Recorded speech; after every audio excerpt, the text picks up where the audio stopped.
Hello everyone, स्वागत है सभी बच्चों का पढ़ ले नीट पर। सो गाइस, आज हमारा वेक्टर्स का सेकंड लेक्चर है। मैं आप लोगों को बताना चाहूंगा कि नीचे डिस्क्रिप्शन बॉक्स पे आप लोगों को पूरे इस लेक्चर का पीडीएफ मिल जाएगा नोट्स का, राइट। एंड इसके अलावा आप लोगों को डीपीपी फॉर्मेट में कुछ क्वेश्चंस मिलने वाले हैं जो आप लोगों को प्रैक्टिस करने हैं। And those questions are really very very important for NEET examination. आप फिजिक्स में केवल थ्योरी से कुछ नहीं कर सकते, आपको न्यूमेरिकल सॉल्व करने ही पड़ेंगे। पढ़ ले नीट पर आप लोगों को पूरा कंटेंट मिलेगा, लेक्चर्स मिलेंगे, थ्योरीज मिलेंगे, न्यूमेरिकल्स मिलेंगे। इनफैक्ट आप लोगों को प्रैक्टिस के लिए क्वेश्चंस भी मिलेंगे। बेस्ट मटेरियल आप लोगों को मिलने वाला है। सो डिस्क्रिप्शन बॉक्स से फाइनली आप लोग एंड में नोट्स और डीपीपी जरूर डाउनलोड कीजिएगा। और अगर अब तक चैनल सब्सक्राइब नहीं किया है तो भाई जल्दी से सब्सक्राइब कर दो, क्योंकि बहुत जल्दी जल्दी सारा कंटेंट यहां पर अपलोड होने वाला है, बेस्ट कंटेंट। सो आज हमारा जो मेन डिस्कशन है वो वेक्टर एडिशन से रिलेटेड है, बट आज हम लोग स्टार्ट करेंगे दोस्तों वेक्टर रेजोल्यूशन से। क्या मतलब है एक वेक्टर को रिजॉल्व करने का? तो एक सिंपल से एग्जांपल से हम स्टार्ट करते हैं। सपोज यार मेरे पास एक नंबर है 5। अगर आप लोग बुरा ना माने तो क्या मैं 5 को 3 + 2 लिख सकता हूं? बिल्कुल लिख सकता हूं। तो यहां पे मैंने क्या किया, मैंने एक नंबर को डिवाइड कर दिया, मैंने एक नंबर को तोड़ दिया, मैंने एक नंबर को स्प्लिट कर दिया दो नंबर्स में। एक नंबर को तोड़कर हमने दो नंबर्स में उसे बांट दिया। दोनों बातें तो सेम है। क्या तो मैं भाई 5 बोलूं या मैं बोलूं 3 + 2, दोनों ही चीजें एग्जैक्टली सेम मैसेज कन्वे कर रही हैं। कुछ इसी प्रकार से अब वेक्टर्स में होने वाला है। एक वेक्टर का रेजोल्यूशन का क्या मतलब है एग्जैक्टली देखिएगा। सपोज ये आप लोगों के पास एक वेक्टर है। एग्जाम्पल के लिए मैं बोल देता हूं कि इस वेक्टर को हम एक फोर्स मानते हैं जिसका मैग्नीट्यूड हम F मान लेते हैं। एंड लेट्स से ये जो फोर्स है गाइस, ये हॉरिजॉन्टल के साथ थीटा एंगल यहां पर बना रहा है। So this angle is theta. अब क्या होगा, मैं आपको ये बात बोलने वाला हूं कि इस वेक्टर को जैसे कि हमने 5 को तोड़ दिया था, स्प्लिट कर दिया था दो नंबर्स में 3 + 2, उसी प्रकार ये वेक्टर दोस्तों इन दोनों वेक्टर्स में डिवाइड हो जाएगा, इन दोनों वेक्टर्स में स्प्लिट हो जाएगा। मतलब अगर मैं इन दोनों वेक्टर्स को ऐड करता हूं, इनको जोड़ता हूं, तो मुझे ये वेक्टर मिलेगा। तो अगर मैं क्या तो इस वेक्टर के साथ डील करूं, या फिर मैं बोल सकता हूं ये वेक्टर इन दोनों का समेशन है। आप थोड़ा सा फील भी कर सकते हैं। इन दोनों वेक्टर्स को अगर ऐड करोगे, भूल जाओ पुराना पिछला, भूल जाओ, केवल इन दोनों वेक्टर्स को देखो। इन दोनों वेक्टर्स को यदि आप लोग दोस्तों ऐड करने जाएंगे, एक वेक्टर x डायरेक्शन में, एक वेक्टर y डायरेक्शन में, सो क्या आप एग्री कर रहे हैं रिजल्टेंट इनका कहीं ना कहीं बीच में होगा, कुछ इस प्रकार टेढ़ा वेक्टर? तो यार एग्जैक्टली सेम ही तो चीज है। तो यहां पर हमने एक कंक्लूजन निकाला। जिस प्रकार हम लोगों ने 5 को ब्रेक कर दिया था दो नंबर्स में 3 + 2, उसी प्रकार मैं एक वेक्टर को दो वेक्टर्स में ब्रेक कर देता हूं और ये दोनों वेक्टर्स परपेंडिकुलर डायरेक्शन में लाई करते हैं। हमेशा ऐसा होगा जो हम एक वेक्टर को तोड़ने वाले हैं दो वेक्टर्स में। सो गाइस, ये दोनों वेक्टर्स हमेशा एक दूसरे के परपेंडिकुलर होंगे। जनरली एक वेक्टर आपका x डायरेक्शन में है तो जाहिर सी बात है जो दूसरा वेक्टर होगा वो y डायरेक्शन में होगा। अब इन दोनों वेक्टर्स में तोड़ने के बाद, ब्रेक करने के बाद, जो वेक्टर x डायरेक्शन में आता है उसको हम लोग बोलते हैं हॉरिजॉन्टल कंपोनेंट या फिर x कंपोनेंट बोल लीजिए, दोनों बातें सेम है। कंपोनेंट मतलब हिस्सा। जो फोर्स था ये उस फोर्स का एक हिस्सा है जो x डायरेक्शन में है। सिमिलरली गाइज ये आप लोगों का Fy हो जाएगा and this is known as y component, या फिर आप लोग इसे वर्टिकल कंपोनेंट भी बोल सकते हैं। दोनों ही चीजें एग्जैक्टली सेम है। अब हमारा मेन मुद्दा है जो हमें सीखना है, जो हमें न्यूमेरिकल्स में यूज होगा। तो मैं आप लोगों को थोड़ा सा अलग अंदाज में पढ़ाने वाला हूं। रटने वाले तो हम है ही नहीं, क्योंकि नीट का सिलेबस पूरा कॉन्सेप्चुअल है, लॉजिकल है। तो हम पहले फैक्ट जान लेते हैं, पहले हम लोग रिजल्ट जान लेते हैं, और फिर मैं आप लोगों को बताऊंगा कि उस रिजल्ट का कारण क्या है, what is the reason behind that.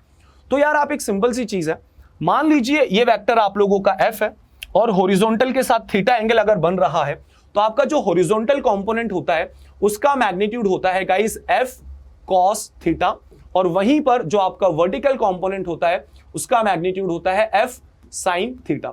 बिल्कुल भी टेंशन मत लो, मैंने अभी आप लोगों को पहले रिजल्ट बता दिया इसका रीजन अब हम डिस्कस करने वाले हैं।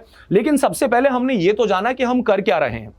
जिस प्रकार मैं एक नंबर को 5 को तोड़ सकता हूं 2 नंबर्स में, या 6 को मैं 2 नंबर्स में डिवाइड कर सकता हूं 4 + 2, किसी भी एक नंबर को आप 2 नंबर्स में ब्रेक कर सकते हो, उसी प्रकार आप एक वेक्टर को भी 2 परपेंडिकुलर वेक्टर्स में ब्रेक कर सकते हो। तो जो वेक्टर लेफ्ट हैंड साइड है अकेला वेक्टर, और जो 2 वेक्टर्स राइट हैंड साइड है, ये दोनों बातें सेम है दोस्तों, एग्जैक्टली इक्वल है।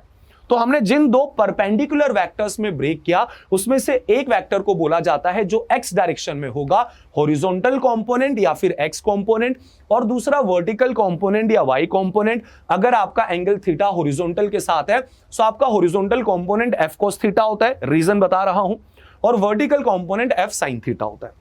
सो नाउ लेट्स अंडरस्टैंड कि ऐसा क्यों हुआ। सबसे पहले तो हम समझते हैं कि ये जो 2 वेक्टर्स हैं ये एग्जैक्टली इक्वल कैसे है। ये वाला टेढ़ा वाला वेक्टर इन दोनों वेक्टर्स के सम के इक्वल कैसे है। तो आई होप आप लोगों को ट्रायंगुलर लॉ याद होगा। मैंने आपको बताया था कि 2 वेक्टर्स को किस प्रकार ऐड किया जाता है। अगर आपके पास 2 वेक्टर्स दिए जाते हैं तो आप एक वेक्टर का हेड दूसरे वेक्टर की टेल से जोड़ते हो, और रिमेनिंग टेल को अगर रिमेनिंग हेड से जोड़ दोगे तो रिजल्टेंट वेक्टर मिल जाएगा। अब देखिए गाइस, एक सिंपल सा डिस्कशन करते हैं। हम लोगों ने अभी ये बात करी थी कि ये हमारा एक फोर्स था जिसको मैंने बोल दिया था F, जो कि हॉरिजॉन्टल के साथ कितना एंगल बना रहा था, थीटा। फिर मैंने बोला कि यार ये वेक्टर इन दोनों वेक्टर्स के सम के इक्वल है, जिसमें से ये आप लोगों का हॉरिजॉन्टल कंपोनेंट हो गया Fx, ये आप लोगों का वर्टिकल कंपोनेंट हो गया Fy। अब मुझे पहले तो ये प्रूफ करना है कि इन दोनों वेक्टर्स को ऐड करने पर क्या मुझे यही वेक्टर मिलेगा। तो अब देखिएगा, हमारा सबसे पहला रूल होता है 2 वेक्टर्स को ऐड करने का, वो ये होता है, यहां पे अगर आप देखें तो दोनों वेक्टर्स का टेल से टेल जुड़ा हुआ है।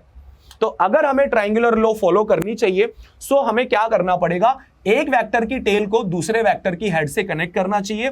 तो गाइज, ये जो वर्टिकल फोर्स है ना, ये वाला रेड कलर वाला, इसको आप लोग क्या करेंगे, इसको आप पैरेलली आगे शिफ्ट कर दीजिए। अगर इसको मैं पैरेलली आगे शिफ्ट कर दूंगा तो उससे फायदा ये होगा, एक वेक्टर को पैरेलल शिफ्ट कर सकते हैं, ये बात आपको बहुत अच्छे से पता है। और अगर आपने ऐसा कर दिया तो इस वर्टिकल वाले वेक्टर की टेल अगर आप देखें तो हॉरिजॉन्टल वाले वेक्टर के हेड से जाकर मिल चुकी है, राइट। तो इस चीज को हम यहां पे समझने की कोशिश करेंगे। वर्टिकल कंपोनेंट को आगे शिफ्ट कर दीजिए पैरेलल, तो सिचुएशन ये हो जाएगी, आप लोगों के पास यहां पर ये हॉरिजॉन्टल कंपोनेंट हो गया, दिस इज Fx वेक्टर, ठीक है, और ये आपका वर्टिकल कंपोनेंट हो गया, दिस इज Fy वेक्टर। बिल्कुल सही बात है सर।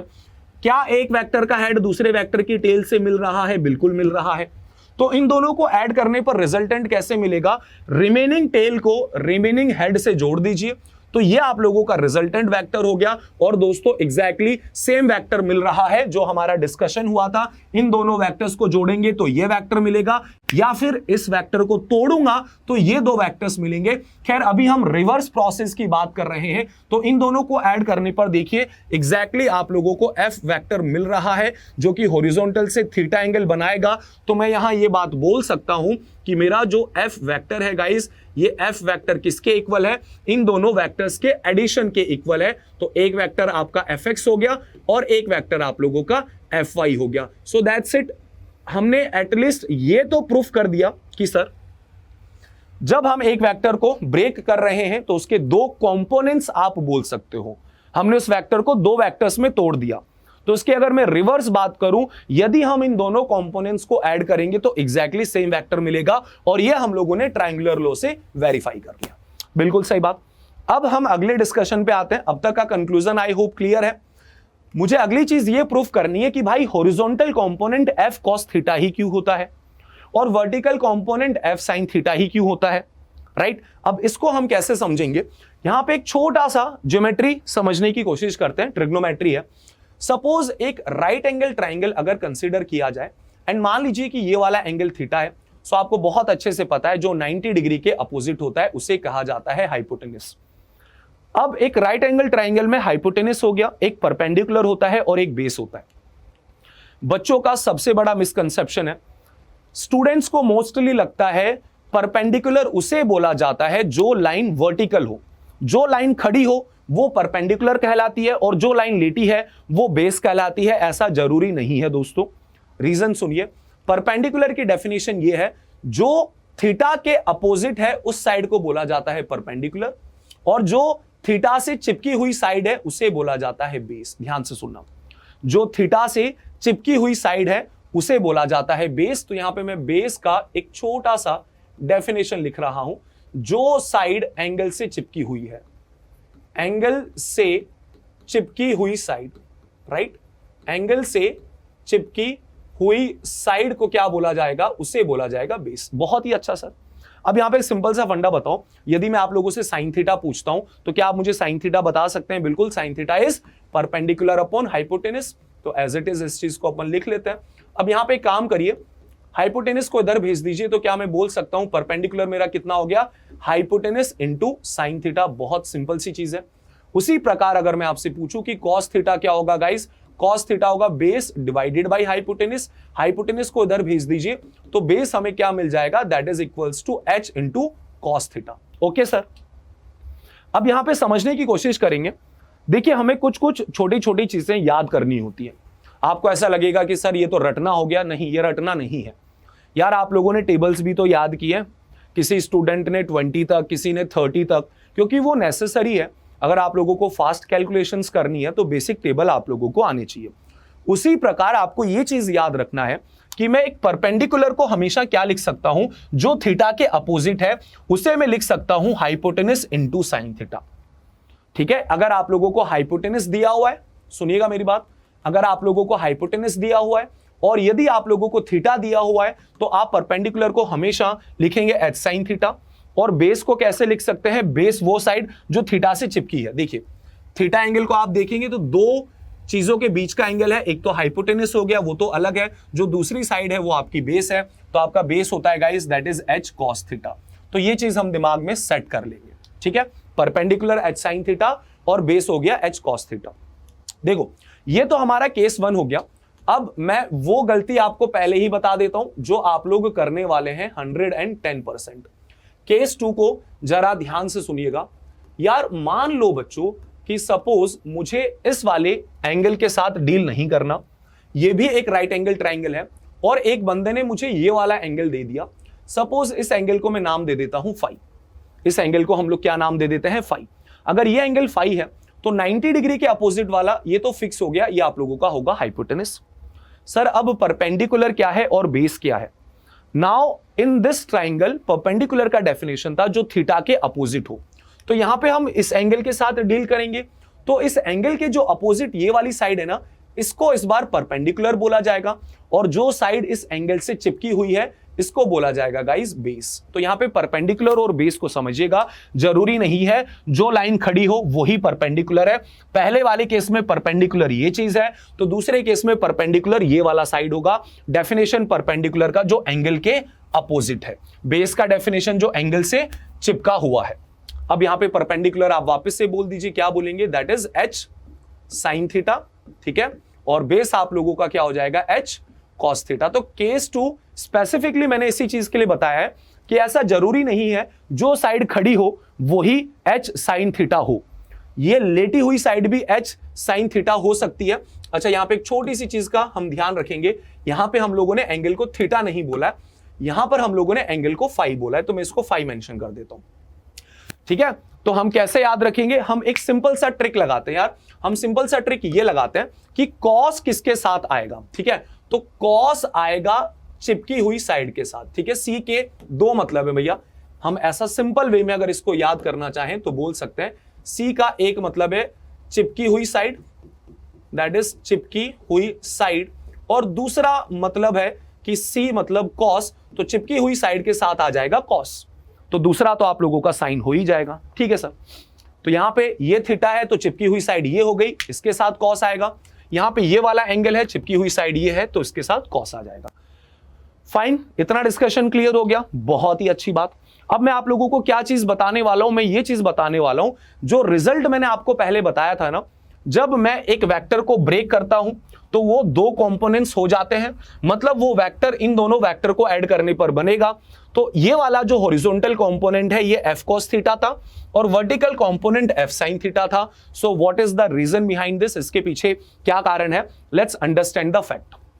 अब वापस से देखिए यार, सपोज ये आप लोगों का वेक्टर है, बहुत अच्छी बात है सर, थीटा एंगल बना रहा है, बहुत ही बढ़िया, और इसको मैं बोल देता हूं फोर्स F है। इसके दो कंपोनेंट्स हो गए, तो ये फोर्स इन दोनों के बराबर है, एक हो गया हॉरिजॉन्टल कंपोनेंट, एक हो गया वर्टिकल कंपोनेंट। बहुत अच्छे, कोई दिक्कत नहीं है।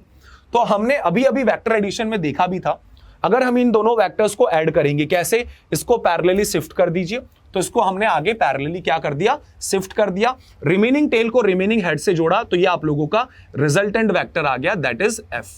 अब अगर यार एक सिंपल सा फंडा लगाओ, इस ट्राइंगल में ये वाली साइड अगर F है, तो ये चिपकी हुई साइड कितनी हो जाएगी गाइस, ये चिपकी हुई साइड हो जाएगी आप लोगों की F cos थीटा। सही बोल रहा हूं, अभी अभी मैंने बोला था, याद कर लेना।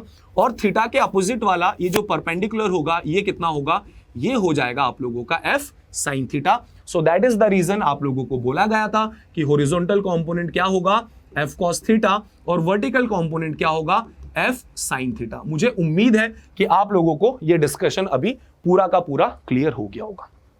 ठीक है, सिंपल है। वेक्टर को दो वेक्टर्स में तोड़ना है, दोनों वेक्टर्स परपेंडिकुलर होंगे, एक वेक्टर के साथ आएगा F cos थीटा और एक के साथ आएगा F sin थीटा। अब यहां पे खतरे की घंटी है, वो क्या है, बच्चे जनरली ये रट लेते हैं कि सर हॉरिजॉन्टल कंपोनेंट कॉस होगा। ऐसा बिल्कुल भी जरूरी नहीं है गाइस। सिंपल सा एक एग्जांपल लीजिए, मान लो अगर आपको किसी ने बोला ये आप लोगों का वेक्टर F हो गया, एंड उन्होंने बोला कि यार इस बार जो एंगल थीटा है ना, वो वर्टिकल के साथ दे दिया। डिफरेंस क्या है, पिछले केस में जो एंगल दिया था वो हॉरिजॉन्टल के साथ दिया था, इस बार जो एंगल दिया वो आप लोगों को वर्टिकल के साथ दे दिया। तो यहां पे क्या डिफरेंस क्रिएट हो जाएगा, इस बार मैं पता है क्या बोलूंगा, दो कंपोनेंट्स होंगे, इसमें तो कोई डाउट ही नहीं है। इस वेक्टर को अगर हम ब्रेक करते हैं तो वो दो कंपोनेंट्स में ब्रेक हो जाएगा। बहुत अच्छी बात।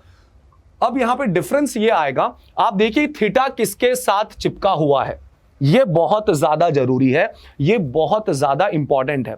सो थीटा जो चिपका है वो वाई एक्सिस के साथ इस बार चिपका हुआ है, तो जिसके साथ थीटा चिपकता है उसके साथ कॉस आता है। So this would B F cos theta vertical component, और ये आप लोगों का गाइस क्या हो जाएगा, F sin theta, that is the horizontal component. तो यहां पर हमको रटने से बचना है, ये बात दिमाग में बिल्कुल भी सेट मत करना कि हॉरिजॉन्टल कंपोनेंट में ही कॉस आएगा। नहीं भाई, आपका वर्टिकल कंपोनेंट भी कॉस हो सकता है। किस चीज के ऊपर डिपेंड करेगा, इस चीज के ऊपर डिपेंड करेगा कि थीटा कौन सा दिया, हॉरिजॉन्टल के साथ दिया तो हॉरिजॉन्टल वाला कॉस, वर्टिकल के साथ थीटा दिया तो वर्टिकल वाला कॉस हो जाएगा। ठीक है सर। यार अब हमें एक बात नहीं समझ में आ रही कि सर ये सब तो हमने पढ़ लिया, इसका फायदा क्या है। इसका फायदा अब हम समझने की कोशिश करते हैं। आप लोगों को वेक्टर एडिशन में जो सबसे ज्यादा मदद करवाएगा वो क्या मदद करवाएगा, कंपोनेंट्स ऑफ वेक्टर। अच्छा, रिजॉल्व वर्ड का तो मतलब समझ में आ गया। रिजॉल्व वर्ड मतलब एक वेक्टर को दो वेक्टर्स में तोड़ना। अब कैसे आएगा ये भी मैं आपको बताता हूं, लेकिन उससे पहले आप लोगों को कुछ दोस्तों स्टैंडर्ड एंगल्स याद करने पड़ेंगे, तो बड़े ध्यान से सुनिएगा। आप क्या बोलेंगे कि यार दो एंगल हमारे बहुत फेवरेट है, एक होता है 37 डिग्री, तो साइन 37 सभी बच्चों को याद रखना है 3/5 होता है। वहीं पर अगर आप बात करें cos 37, तो cos 37 होता है गाइस 4/5, और यदि मैं बात करूं tan 37 तो tan 37 होता है 3/4। ये स्टैंडर्ड एंगल्स हैं जो नीट में बहुत ज्यादा यूज होता है। दूसरा एंगल है 53, sine 53 is 4/5, whereas cos 53 की अगर मैं बात करूं तो cos 53 आपका होता है 3/5, और यदि मैं बात करता हूं tan 53 तो tan 53 आप लोगों का होने वाला है 4/3। अब आप अचानक से सोच रहे होंगे सर ऑल ऑफ सडन हमें नई नई चीजें क्यों याद करवा रहे हैं, तो केवल और केवल बच्चों यही दो एंगल्स हैं जो आप लोगों के वापस से बार बार रिपीट होंगे, और याद करने की तो आप टेंशन ही मत लो। क्यों ना लो, क्योंकि आज हम इतने सारे न्यूमेरिकल्स कर लेंगे, उन सारे न्यूमेरिकल्स में इनकी वैल्यूज इतनी ज्यादा यूज होगी कि ये आप लोगों को ऑटोमेटिकली याद हो जाएंगे। अच्छा, एक और याद करने का लॉजिक है, आप केवल साइन 37 cos 37 याद कर लो, बाकी सब अपने आप याद हो जाएगा। कैसे, साइन 37 3/5, cos 37 4/5। tan 37 अगर मैं बोलूं तो tan थीटा तो साइन अपॉन कॉस होता है, tan थीटा क्या होता है, साइन अपॉन कॉस होता है। इनको डिवाइड मार लो, डिवाइड मारोगे 5 से 5 कैंसिल होगा, 3/4 मिलेगा। अच्छा, दूसरी एक और चीज है, 37 और 53 को ऐड करके देखिए। यदि आप लोग 37 और 53 को ऐड करेंगे तो आपको मिलेगा 90 डिग्री। दैट मीन्स ये कॉम्प्लीमेंट्री एंगल्स हैं, और कॉम्प्लीमेंट्री एंगल्स में आपको याद है ना, साइन और कॉस आपस में वैल्यूज एक्सचेंज करते हैं। तो जो वैल्यू साइन 37 की है वो वैल्यू कॉस 53 की है, जो वैल्यू कॉस 37 की है वो वैल्यू साइन 53 की है। द रीजन इज ये दोनों कॉम्प्लीमेंट्री एंगल्स हैं, इनका जो सम होगा वो 90 डिग्री होगा। और हाँ, tan 53 तो याद हो ही जाएगा, इसका उल्टा कर दीजिए, रेसिप्रोकल कर दीजिए। ठीक है सर, आई होप यहां तक का डिस्कशन क्लियर। तो एक सिंपल सा अगर मैं एग्जांपल लेना चाहूं, मैं आप लोगों को बोलता हूं कि यार मान लो कि मेरे पास एक फोर्स लग रहा है और ये फोर्स कितना लग रहा है, 10 न्यूटन, एंड सपोज ये फोर्स हॉरिजॉन्टल के साथ कितना एंगल बनाएगा, so that angle is 37 degree. अब मुझे कोई बोलता है कि मुझे इस वेक्टर के, इस फोर्स के दो कंपोनेंट्स बताइए। कंपोनेंट्स इन द सेंस आपको इस वेक्टर को दो वेक्टर्स में तोड़ना है। तो सबसे पहले अगर एक ऐसा टेढ़ा वेक्टर है, ठीक है, तो ये फर्स्ट क्वाड्रेंट में आ गया, तो हॉरिजॉन्टल कंपोनेंट आगे होगा, वर्टिकल कंपोनेंट ऊपर होगा, कुछ इस प्रकार। चाहे तो आप रिवर्स चेक कर सकते हैं, इन दोनों वेक्टर्स को ऐड करेंगे तो रिजल्टेंट कहीं ना कहीं बीच में ही आएगा। अब हॉरिजॉन्टल कंपोनेंट कितना होगा, so let's say that is fx। Theta किसके साथ चिपका हुआ है, हॉरिजॉन्टल के साथ, तो हॉरिजॉन्टल कंपोनेंट आपको मिलेगा f cos theta. So now what is the value of f here, f आपको दिया है 10 न्यूटन, एग्री कर रहे हो, और थीटा cos 37, cos 37 अभी अभी आप लोगों को बताया गया, दैट इज 4/5। अगर आप इन्हें देखें, 5 10 को कैंसिल करेगा, 2 से 2 into 4 आपको मिलेगा 8 न्यूटन। दैट मीन्स आपका हॉरिजॉन्टल कंपोनेंट 8 न्यूटन हो गया। वर्टिकल कंपोनेंट की यदि मैं बात करता हूं, so that is f sin theta, agree कर रहे हैं, बिल्कुल सर, f का वैल्यू कितना दिया हुआ है, दैट इज 10, और sin थीटा की बात करूं तो sin 37 दोस्तों 3/5 होता है, 5 कैंसिल करेगा, 10 को 2 से 2 into 3 करेंगे तो आपको मिलेगा 6 Newton. So this is the first example जहां पर हमने एक वेक्टर को दो वेक्टर्स में डिवाइड किया। तो अब मैं बोलूंगा कि जो 10 न्यूटन का वेक्टर है 37 डिग्री पर, ये इन दोनों वेक्टर्स के सम के इक्वल है। एक वेक्टर x में 8 न्यूटन का, एक वेक्टर y में 6 न्यूटन का। चाहे तो आप लोग इसे चेक भी कर सकते हैं, क्योंकि दोस्तों मजे तो तभी आते ना जब चीजें वेरीफाई करने पर हमें एग्जैक्टली सेम आंसर दें। अब उल्टी अगर हम बात करें रिवर्स, तो मैं यहां से बोलता हूं मेरे पास सपोज दो वेक्टर्स हैं, एक x में है जिसका मैग्नीट्यूड है 8 न्यूटन और एक y में है जिसका मैग्नीट्यूड है 6 न्यूटन। भाई कुछ ऐसा ही सिचुएशन है, तो इन दोनों को अगर सर ऐड करेंगे तो रिजल्टेंट कितना आएगा ये बताइए। तो हमें फॉर्मूला पता है, और 90 डिग्री तो बच्चों स्पेशल केस था, तो क्या बोलेंगे, रिजल्टेंट का फॉर्मूला जो आपने सीखा है दैट इज पहले वाले फोर्स का स्क्वायर 8 का स्क्वायर करेंगे, प्लस दूसरे वाले फोर्स का स्क्वायर दैट इज 6 का स्क्वायर, और इस चीज का हम लोग ले लेंगे अंडर रूट। आगे की टर्म तो लिखने की जरूरत नहीं है, थीटा 90 है, cos 90 0। So now what it is, 8 का स्क्वायर 64 प्लस 6 का square 36, so this is basically 100, and what is under root 100, वो आप लोगों को मिला 10। क्या हम यही एक्सपेक्ट कर रहे थे, यस, आपको 10 ही मिलेगा।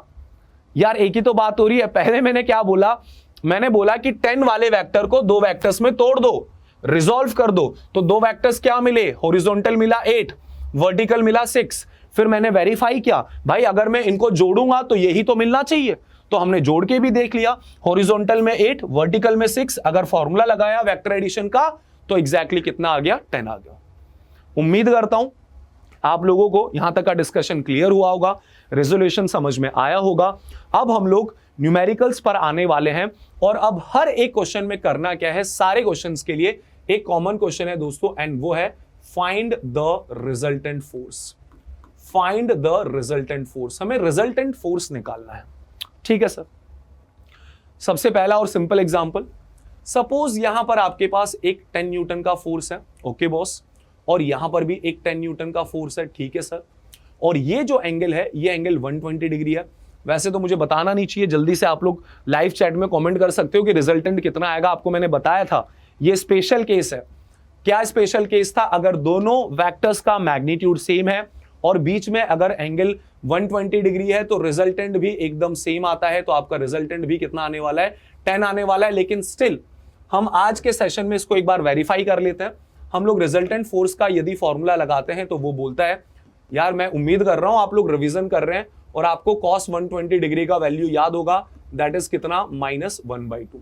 Okay fine.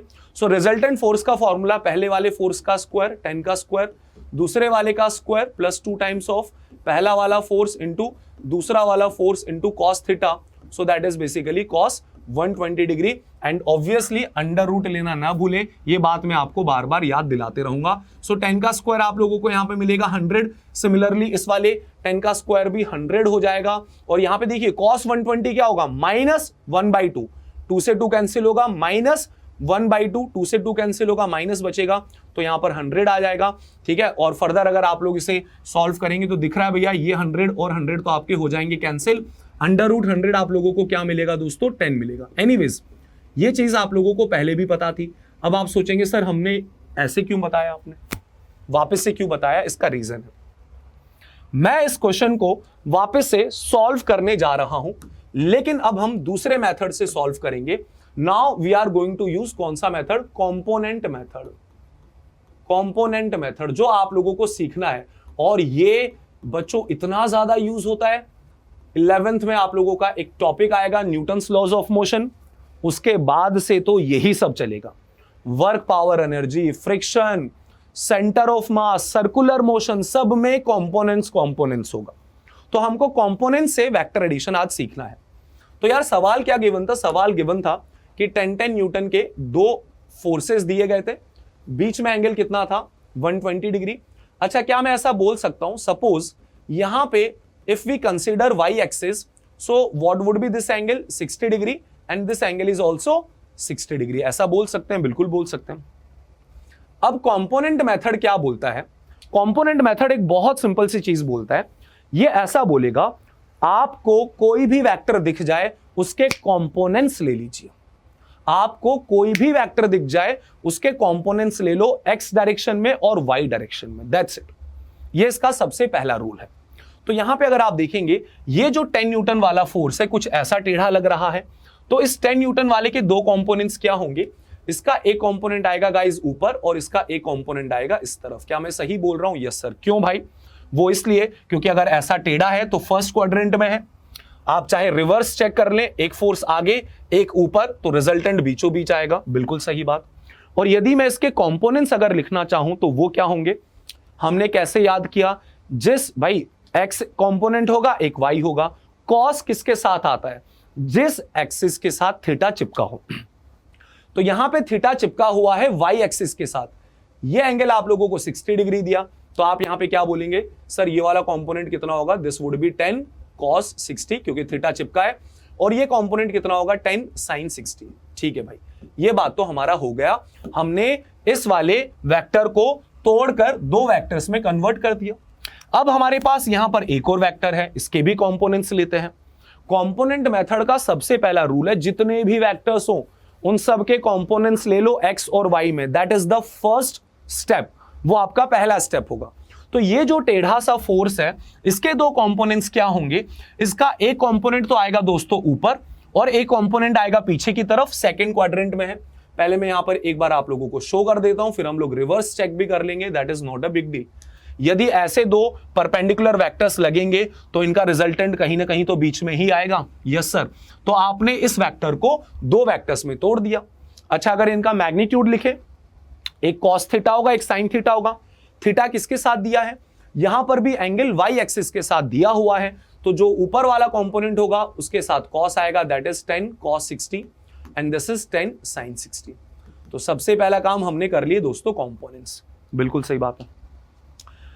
अब फायदा क्या होता है कंपोनेंट्स करके, आप करते क्या हैं बेसिकली, आपके पास जितने भी वेक्टर्स हैं आप उन सारे वेक्टर्स को तोड़ देते हो, किसमें, x कंपोनेंट्स में और y कंपोनेंट्स में। अब देखिए आपको वेक्टर्स क्या तो x में दिख रहे हैं जी, या फिर आपको y में दिख रहे हैं। अब आप सीधा सीधा ऐड कर सकते हो, आप क्या बोलोगे, देखिए x में 2 फोर्स लग रहे हैं, एक आगे और एक पीछे, और दोनों का मैग्नीट्यूड एग्जैक्टली सेम है।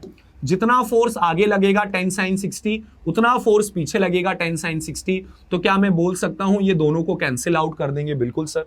तो मुझे जो नेट फोर्स मिलने वाला है वो ऊपर की तरफ मिलेगा, क्योंकि y डायरेक्शन में दोनों ही कंपोनेंट्स ऊपर हैं, और अगर दोनों ही कंपोनेंट्स ऊपर हैं तो ये ऐड होगा।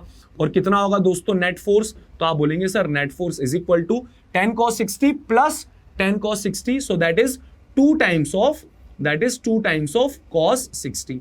And you know very well cos 60 क्या होगा 1/2, 2 से 2 कैंसिल होने वाला है, तो आप लोगों को जो नेट फोर्स मिलेगा 1 cos 60 1/2, 2 से 2 कैंसिल हुआ, तो नेट फोर्स गाइस कितना मिल गया, दैट इज इक्वल्स टू 10। और यही रिजल्ट तो हम लोगों ने एक्सपेक्ट किया था, यही रिजल्ट तो हम लोगों ने एक्सपेक्ट किया था, यही तो हमारी बात हुई थी कि भाई अगर 10 न्यूटन के दो वेक्टर्स को ऐड करते हो जो 120 डिग्री में है, सबसे पहली बात जो इनका रिजल्टेंट होगा वो एकदम वर्टिकली अपवर्ड होगा बीचों बीच, और रिजल्टेंट भी कितना होगा सर, रिजल्टेंट भी 10 न्यूटन होगा। स्पेशल केस है। सेम चीज हमें कंपोनेंट्स करने पर मिली, जब हमने इनके कंपोनेंट्स किए एक्स और वाई में, उनको ऐड किया तो हमें वापस से जो रिजल्टेंट फोर्स आया बेटा वो आप लोगों का वाई डायरेक्शन में ही आया, और कितना आया 10। तो इस क्वेश्चन के थ्रू बेसिकली सेम सवाल को मैंने दो तरीकों से करवाया और हमने वेरीफाई किया कि कंपोनेंट मेथड से आंसर एकदम सेम आ रहा है, प्लस हमारी प्रैक्टिस भी हो गई कि हम किस प्रकार कंपोनेंट्स ले सकते हैं। ठीक है, चलिए अब थोड़ा सा इसको हम और प्रैक्टिस करेंगे। क्वेश्चन को मैं रिपीट नहीं करने वाला हूं, आखिरी बार बोल देता हूं, हमें हर सवाल में क्या करना है, हर क्वेश्चन में हमें सेम काम करना है दोस्तों, फाइंड रिजल्टेंट फोर्स। बस रिजल्टेंट फोर्स निकालना है हमें, इससे ज्यादा कुछ नहीं करना है। चलिए सर करते हैं। तो मान लीजिए ये आपको एक फोर्स दे दिया है यहां पर 10 न्यूटन का, और दूसरा फोर्स यहां पर आप लोगों को दे दिया 20 न्यूटन का, और ये एंगल आप लोगों को बता दिया गया हॉरिजॉन्टल के साथ, ये जो 20 न्यूटन है ना दोस्तों, मान लीजिए ये एंगल आप लोगों का 60 डिग्री है, और बोला कि रिजल्टेंट निकालो भाई साहब, हमें रिजल्टेंट बताओ। तो हमारे पास एक मेथड तो ऑलरेडी है, वो मेथड क्या है, डायरेक्ट फॉर्मूला लगा दूं f1 square plus f2 square plus 2f1 f2 cos theta का अंडर रूट, लेकिन मुझे वो मेथड अवॉइड करना है, मुझे कंपोनेंट मेथड यूज करना है। तो मैं क्या बोलने वाला हूं यार, कंपोनेंट्स करते हैं। कितने वेक्टर्स हैं, 2। तो सबसे पहली बात यार, ये वेक्टर बहुत प्यारा वेक्टर है, कौन सा वाला, जो x डायरेक्शन में लगा है आगे, जिसका मैग्नीट्यूड कितना है 10 न्यूटन। यार इस पे इतना प्यार क्यों आ रहा है, इस पे इतना प्यार इसलिए आ रहा है क्योंकि ये तो ऑलरेडी x डायरेक्शन में है ना, इसके कंपोनेंट्स करने की जरूरत ही नहीं है। हम कंपोनेंट्स क्यों करते हैं हम कंपोनेंट्स इसलिए करते हैं सो दैट हमारे सारे फोर्सेस क्या तो x में हो या y में होने चाहिए, दो परपेंडिकुलर डायरेक्शंस के अलोंग आपके कंपोनेंट्स होने चाहिए। तो यहां पर ये फोर्स तो, ये तो शरीफ है, ये तो बेचारा है भाई, ये बेचारा है। क्यों है ये बेचारा, ये बेचारा इसलिए क्योंकि तुम्हारा टाइम सेव कर रहा है। कितना प्यारा है, ऑलरेडी x में है, वो प्यारे प्यारे वो नहीं होते डॉगीज, इतना आराम से मतलब उस पर बैठ के दया आ जाती है, तो एकदम प्यारा सा है, ये एक्स डायरेक्शन में है, इसको बिल्कुल भी नहीं छेड़ना है। तो यार छेड़खानी किसके साथ करेंगे, ये 20 न्यूटन वाला, ये टेढ़ा इंसान है, ठीक है, ये जो 20 न्यूटन वाला है दोस्तों ये टेढ़ा है। तो मैं थोड़ी सी हिंदी की प्रैक्टिस कर रहा हूं यार, मैं भूल चुका हूं वैसे हिंदी लिखना, तो मुझे कमेंट्स में बता देना कहां पे मुझे करेक्ट करना है। तो ये टेढ़ा है। सर ये टेढ़ा क्यों है, यार ये टेढ़ा इसलिए है, ना तो ये एक्स डायरेक्शन में है ना ये वाई में है, ये तो कहीं ना कहीं बीचों बीच है। Okay, so what should we do, हमें इसके करने चाहिए कंपोनेंट्स। हाँ जी, तो इसके कंपोनेंट्स किधर किधर होंगे, इसका टेढ़ा फोर्स सेकंड क्वाड्रेंट में है, एक्स कंपोनेंट इधर जाएगा, वाई कंपोनेंट ऊपर की तरफ आएगा। तो ये दो कंपोनेंट्स मैंने ड्रॉ कर दिए, एक्स कंपोनेंट इस तरफ और वाई कंपोनेंट इस तरफ। ठीक है, कितना होगा इसका वाई कंपोनेंट, तो आपको ये देखना पड़ेगा सबसे पहले कि थीटा किसके साथ चिपका है। थीटा चिपका हुआ है एक्स एक्सिस के साथ, तो इसके साथ कॉस आएगा, तो फोर्स है आपका 20, तो ये कंपोनेंट कितना हो जाएगा दोस्तों, this would be 20 cos 60, whereas ये वाला कंपोनेंट कितना हो जाएगा, दिस वुड बी 20 sin 60। चलिए थोड़ा सा वैल्यू सॉल्व करते हैं। सो what is 20 cos 60, so 20 cos 60 बोले तो cos 60 तो 1/2 है। हाँ जी, तो 1/2, 2 को कैंसिल करेगा तो ये आप लोगों को मिल गया 10। वहीं पर अगर वर्टिकल कंपोनेंट की बात करूं 20 sin 60 बोले तो √3/2, 2 कैंसिल करेगा 20 को 10 से, तो आप लोगों को क्या मिलने वाला है, आपको मिलने वाला है 10√3। तो वर्टिकल कंपोनेंट आप लोगों के पास आ गया, दैट इज 10√3 न्यूटन। अब आप देखें तो आपने कंपोनेंट्स करने से फायदा क्या उठाया, जितने भी वेक्टर्स हैं क्या तो एक्स डायरेक्शन में है या फिर वाई डायरेक्शन में है, तो क्या हम सीधा सीधा यहां पे ऐड कर पाएंगे, यस। एक्स में यदि आप देखते हैं 10 न्यूटन का फोर्स आगे लग रहा है और एक 10 न्यूटन का फोर्स पीछे लग रहा है, तो ये दोनों एक दूसरे को करने वाले हैं कैंसिल।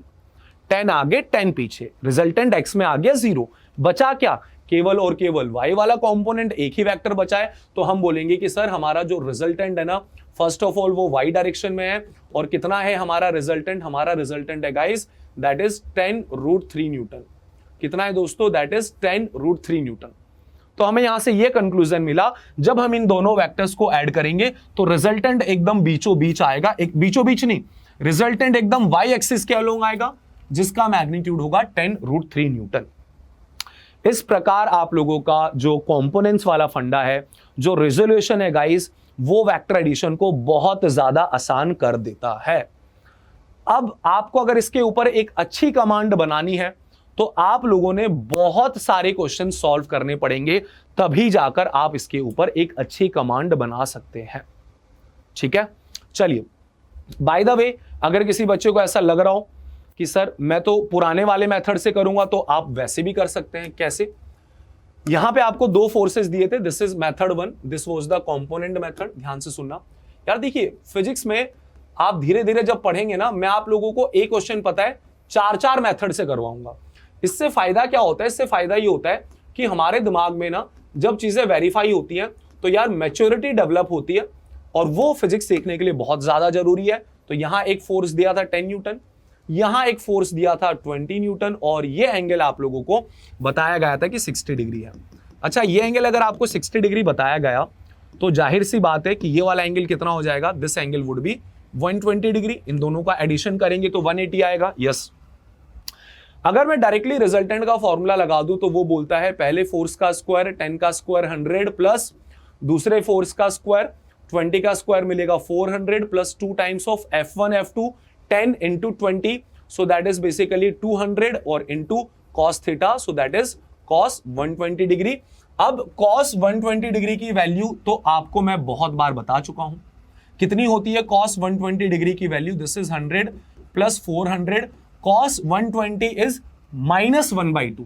तो नीचे वाला 2 कैंसिल होगा, एक माइनस आ गया। यहां पर आप लोगों के पास क्या मिला? 200 अंडर रूट ले लीजिए, सॉल्व करेंगे 400 और 100, 500 minus 200, so that is under root of 300। Under root 100 आप लोगों को 10 मिल जाएगा और यहां पर बचेगा √3। तो अगर आप यहां से भी देखते हैं तो आप लोगों का रिजल्टेंट एकदम सेम आ रहा है 10√3 न्यूटन, जो कि हम लोगों ने अपने कंपोनेंट मेथड से किया था। तो इवेंचुअली आप लोगों को रिजल्ट एकदम सेम मिलने वाला है। ठीक है, चलो। मोटा मोटा डिस्कशन ये हुआ कि आज की क्लास में हम कर क्या रहे हैं? कर तो हम वेक्टर एडिशन ही रहे हैं, लेकिन करने का तरीका थोड़ा सा डिफरेंट है, और ये तरीका आप लोगों को समझ में आ रहा है। अब मैं ये चाहता हूं, मैं आपको सीक्वेंस बता देता हूं। पढ़ ले नीट पर मैं पूरी फिजिक्स दोस्तों आप लोगों को फ्री ऑफ कॉस्ट कंटेंट दूंगा। नीट लेवल का आपको सारे लेक्चर्स मिलेंगे, प्लस स्टडी मटेरियल मिलेगा, प्लस गाइडेंस मिलेगा, और हम लोग धीरे धीरे अभी लाइव सेशंस में डाउट डिस्कशंस भी करेंगे, क्वेश्चंस प्रैक्टिस भी करेंगे। ठीक है, ठीक है सर। अब यहां पे अगर एक मुद्दे की बात अगर हम करें, हम दो फोर्सेस को ऐड करते जा रहे हैं। इतनी देर से अगर आपने देखा तो हमारा यही काम चल रहा था कि हम दो फोर्सेस को ऐड कर रहे थे। अब मान लीजिए अगर आपके पास दो फोर्सेस से ज्यादा हो तो क्या होगा? अगर मान लो आपके पास 3 फोर्स हैं तो पता है क्या होने वाला है? तो आपका पुराना वाला मेथड काम नहीं आएगा। कौन सा वाला मेथड? ये वाला मेथड कि सर अगर 2 फोर्स दिए हैं तो रिजल्टेंट का फॉर्मूला सीधा सीधा लगा दो। क्यों काम नहीं आएगा? क्योंकि यार भाई ये बहुत कॉम्प्लिकेटेड हो जाएगा। पहले आप 2 को ऐड करोगे, फिर दूसरे को तीसरे के साथ ऐड करोगे, तो मिस्टेक होने के चांसेस बहुत ज्यादा है। सवाल क्या है? हमको करना है क्या है? आज की क्लास में हमें केवल और केवल रिजल्टेंट फोर्स ही निकालना है। क्वेश्चन क्या दिया है? 3 वेक्टर्स दे दिए, 3 फोर्सेज हैं। आगे लग रहा है 10 न्यूटन, यहां पे लग रहा है 5 न्यूटन, और यहां लग रहा है आप लोगों का 10 न्यूटन। ये 3 फोर्सेज हैं। एंगल्स की अगर मैं बात करूं, हॉरिजॉन्टल के साथ आप लोगों को एंगल भी दिए हैं। ये वाला एंगल दिया है दोस्तों 37 degree, whereas this angle is given as 53 degree. ठीक है, ये सिचुएशन आप लोगों को दी, आपको 3 वेक्टर्स दे दिए और बोला कि इनको ऐड करके बताओ। हमें तो रिजल्टेंट बताओ, इन तीनों को जोड़ने पर क्या मिलेगा। अगर ये तीनों फोर्सेस एक पार्टिकल पर लगते हैं तो नेट फोर्स कितना होना चाहिए। तो अब हम क्या बोलेंगे भाई? एक सिंपल सी लैंग्वेज में अगर हम डिस्कशन करें तो हम ये बोलना चाहते हैं कि सर आप सबसे पहले तो देखो मेरा टारगेट कंपोनेंट्स करने का ये होता है, मैं एक वेक्टर को दो कंपोनेंट्स में तोड़ता हूं सो दैट जितने भी वेक्टर्स हैं क्या तो वो एक्स डायरेक्शन में होने चाहिए या फिर वो वाई डायरेक्शन में होने चाहिए। That is the only target. Yes, यहां पे आपका शरीफ इंसान कौन है भाई, है ना, वो प्यारा सा पपी कौन है, वो है ये वाला 10 न्यूटन जो हॉरिजॉन्टल डायरेक्शन में लग रहा है। और रीजन बहुत सिंपल है, रीजन है कि सर ये तो ऑलरेडी एक्स में है तो इस बेचारे को छेड़ने की कोई जरूरत नहीं है। ये है टेढ़ा इंसान, टेढ़ा लग रहा है। इसके दो कंपोनेंट्स किधर होंगे, सेकंड क्वाड्रेंट में है, एक पीछे की तरफ एक ऊपर की तरफ। दो कंपोनेंट्स में हमने इसे कर दिया ब्रेक। अच्छा, उनका मैग्नीट्यूड भी हम लोग लिखने वाले हैं। सो मैग्नीट्यूड कितना बोलेंगे, थीटा किसके साथ चिपका है, एक्स के साथ, तो ये हो जाएगा cos. So this component would be कितना, this would be 5 cos 53, whereas द ऊपर वाला कंपोनेंट वुड बी 5 sin 53। और वहीं पर एक और टेढ़ा फोर्स है जो कि 10 न्यूटन का 37 डिग्री पर लग रहा है, तो मुझे इसके भी दो कंपोनेंट्स करने चाहिए क्योंकि मुझे तो जितने भी चीजें चाहिए वो क्या तो एक्स में चाहिए या वाई में चाहिए। तो तोड़ते हैं दोस्तों इसको 10 न्यूटन को।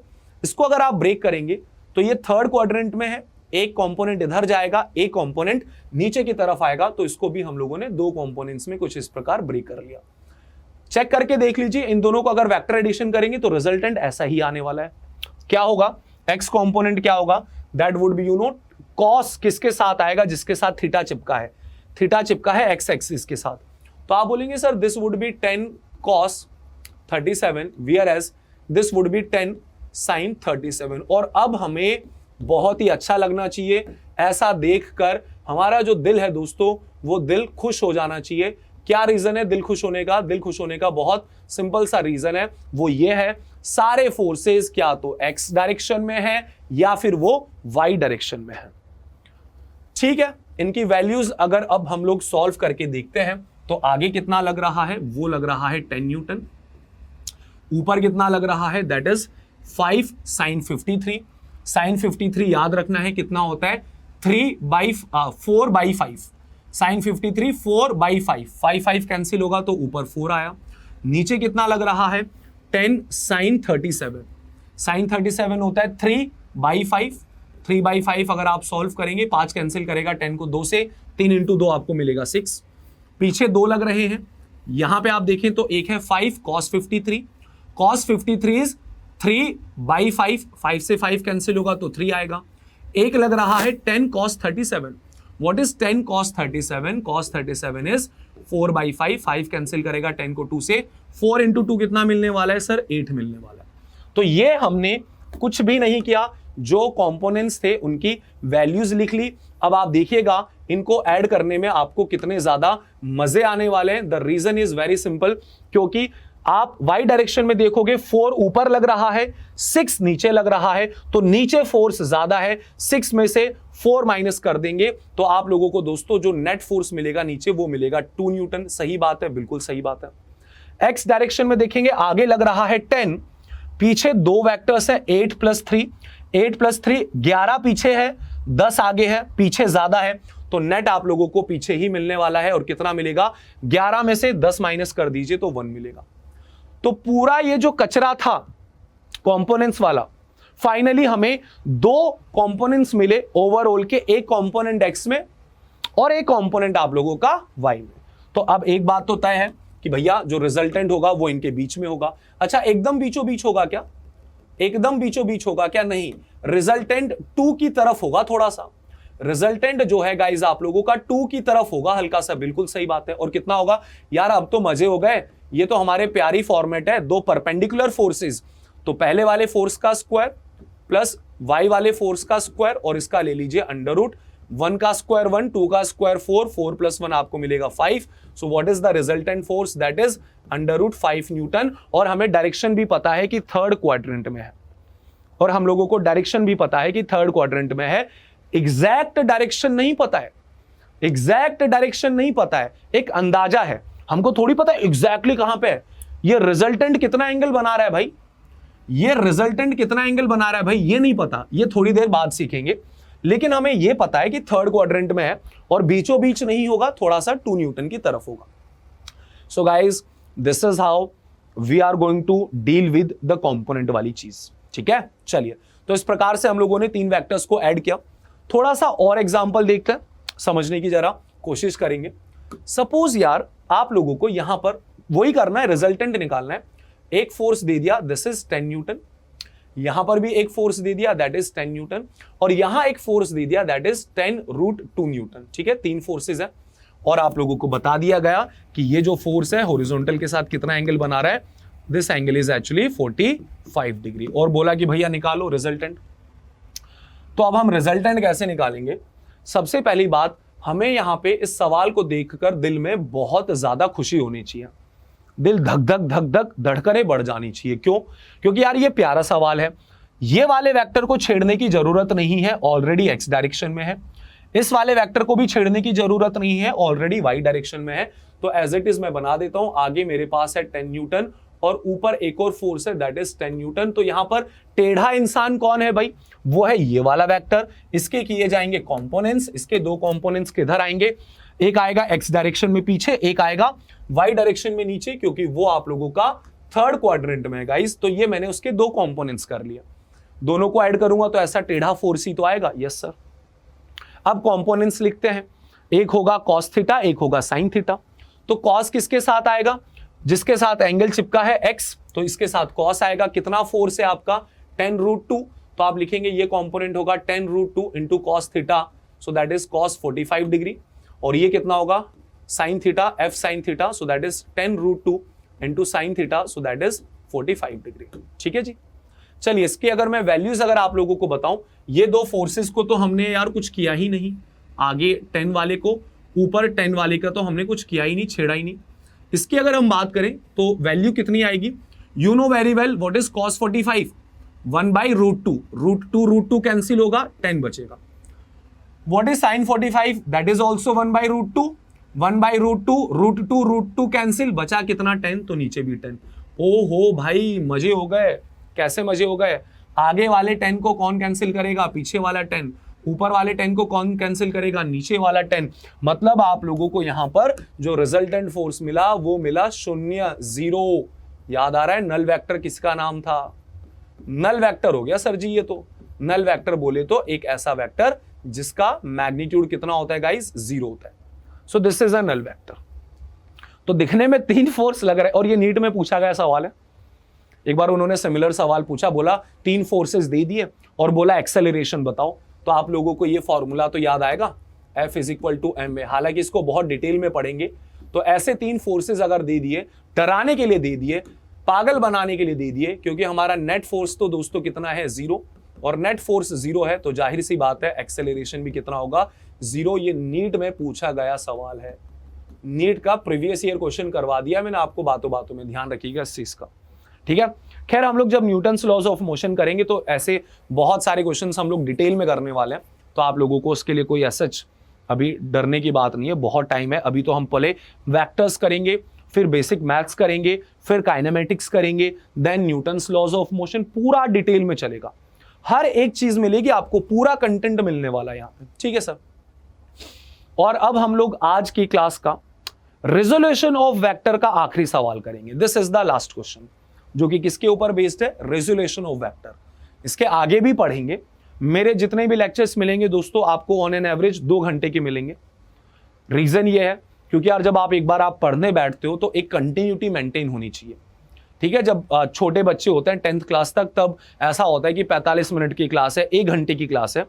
नीट की अगर तैयारी करनी है तो कंटिन्यूटी में 2 घंटे तो कॉन्सेप्ट सीखना है, और उसके बाद आधा घंटा आप लोगों को डीपीपी सॉल्व करने में लगेगा। राइट, चलिए खैर इसको यदि हम सॉल्व करते हैं तो मान लीजिए आपके पास आगे एक फोर्स दे दिया, दैट इज 10 न्यूटन, एक फोर्स ऊपर दे दिया है एंड दैट इज 20 न्यूटन।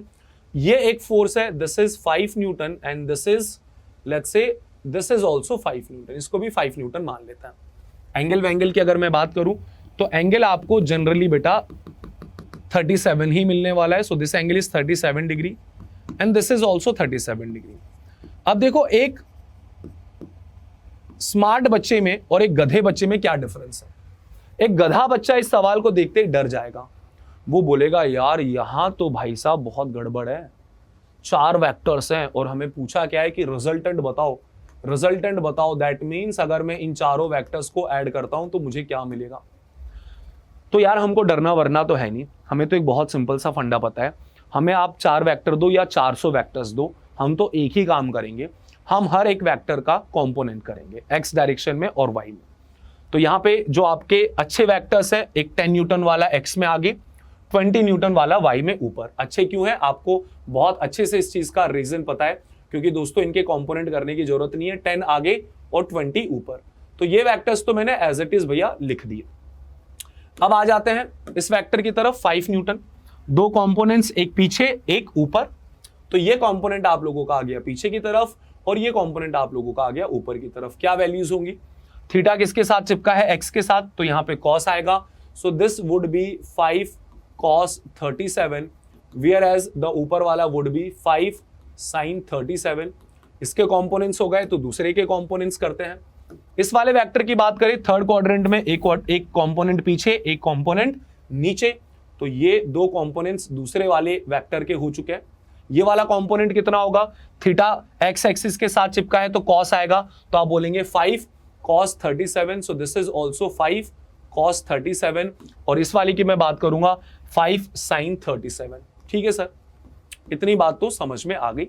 अब हमें इनकी वैल्यूज भी पुट करनी है। आगे क्या लग रहा है, 10 लग रहा है, ऊपर भी क्या लग रहा है, 10 लग रहा है, और पीछे अगर मैं बात करता हूं, ऊपर एक और है दोस्तों, कितना है, 5 sin 37। So what is 5 sin 37? sin 37 is 3/5, 5 cancel होगा तो 3 बच जाएगा।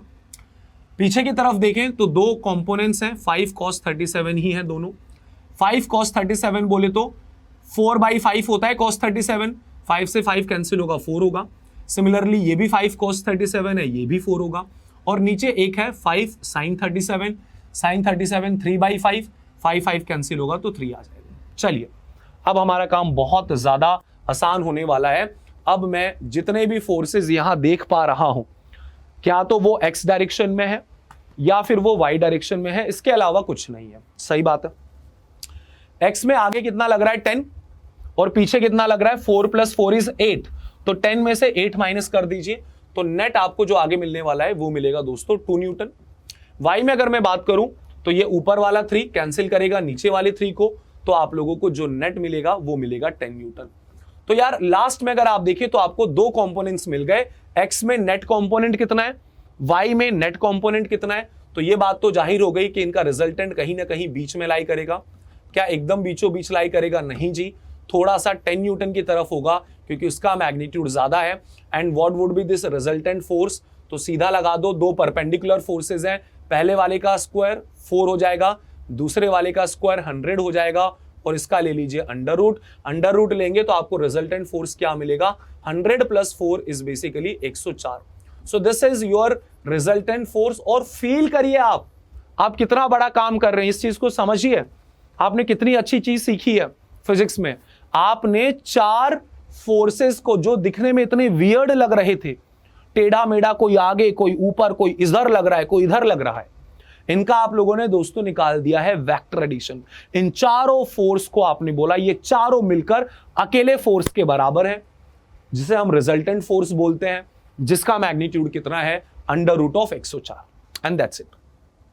अगर आप लोगों ने इतना समझ लिया है तो मेरा बिलीव करिए, रिजोल्यूशन ऑफ वेक्टर पर आप कभी भी नहीं अटकेंगे।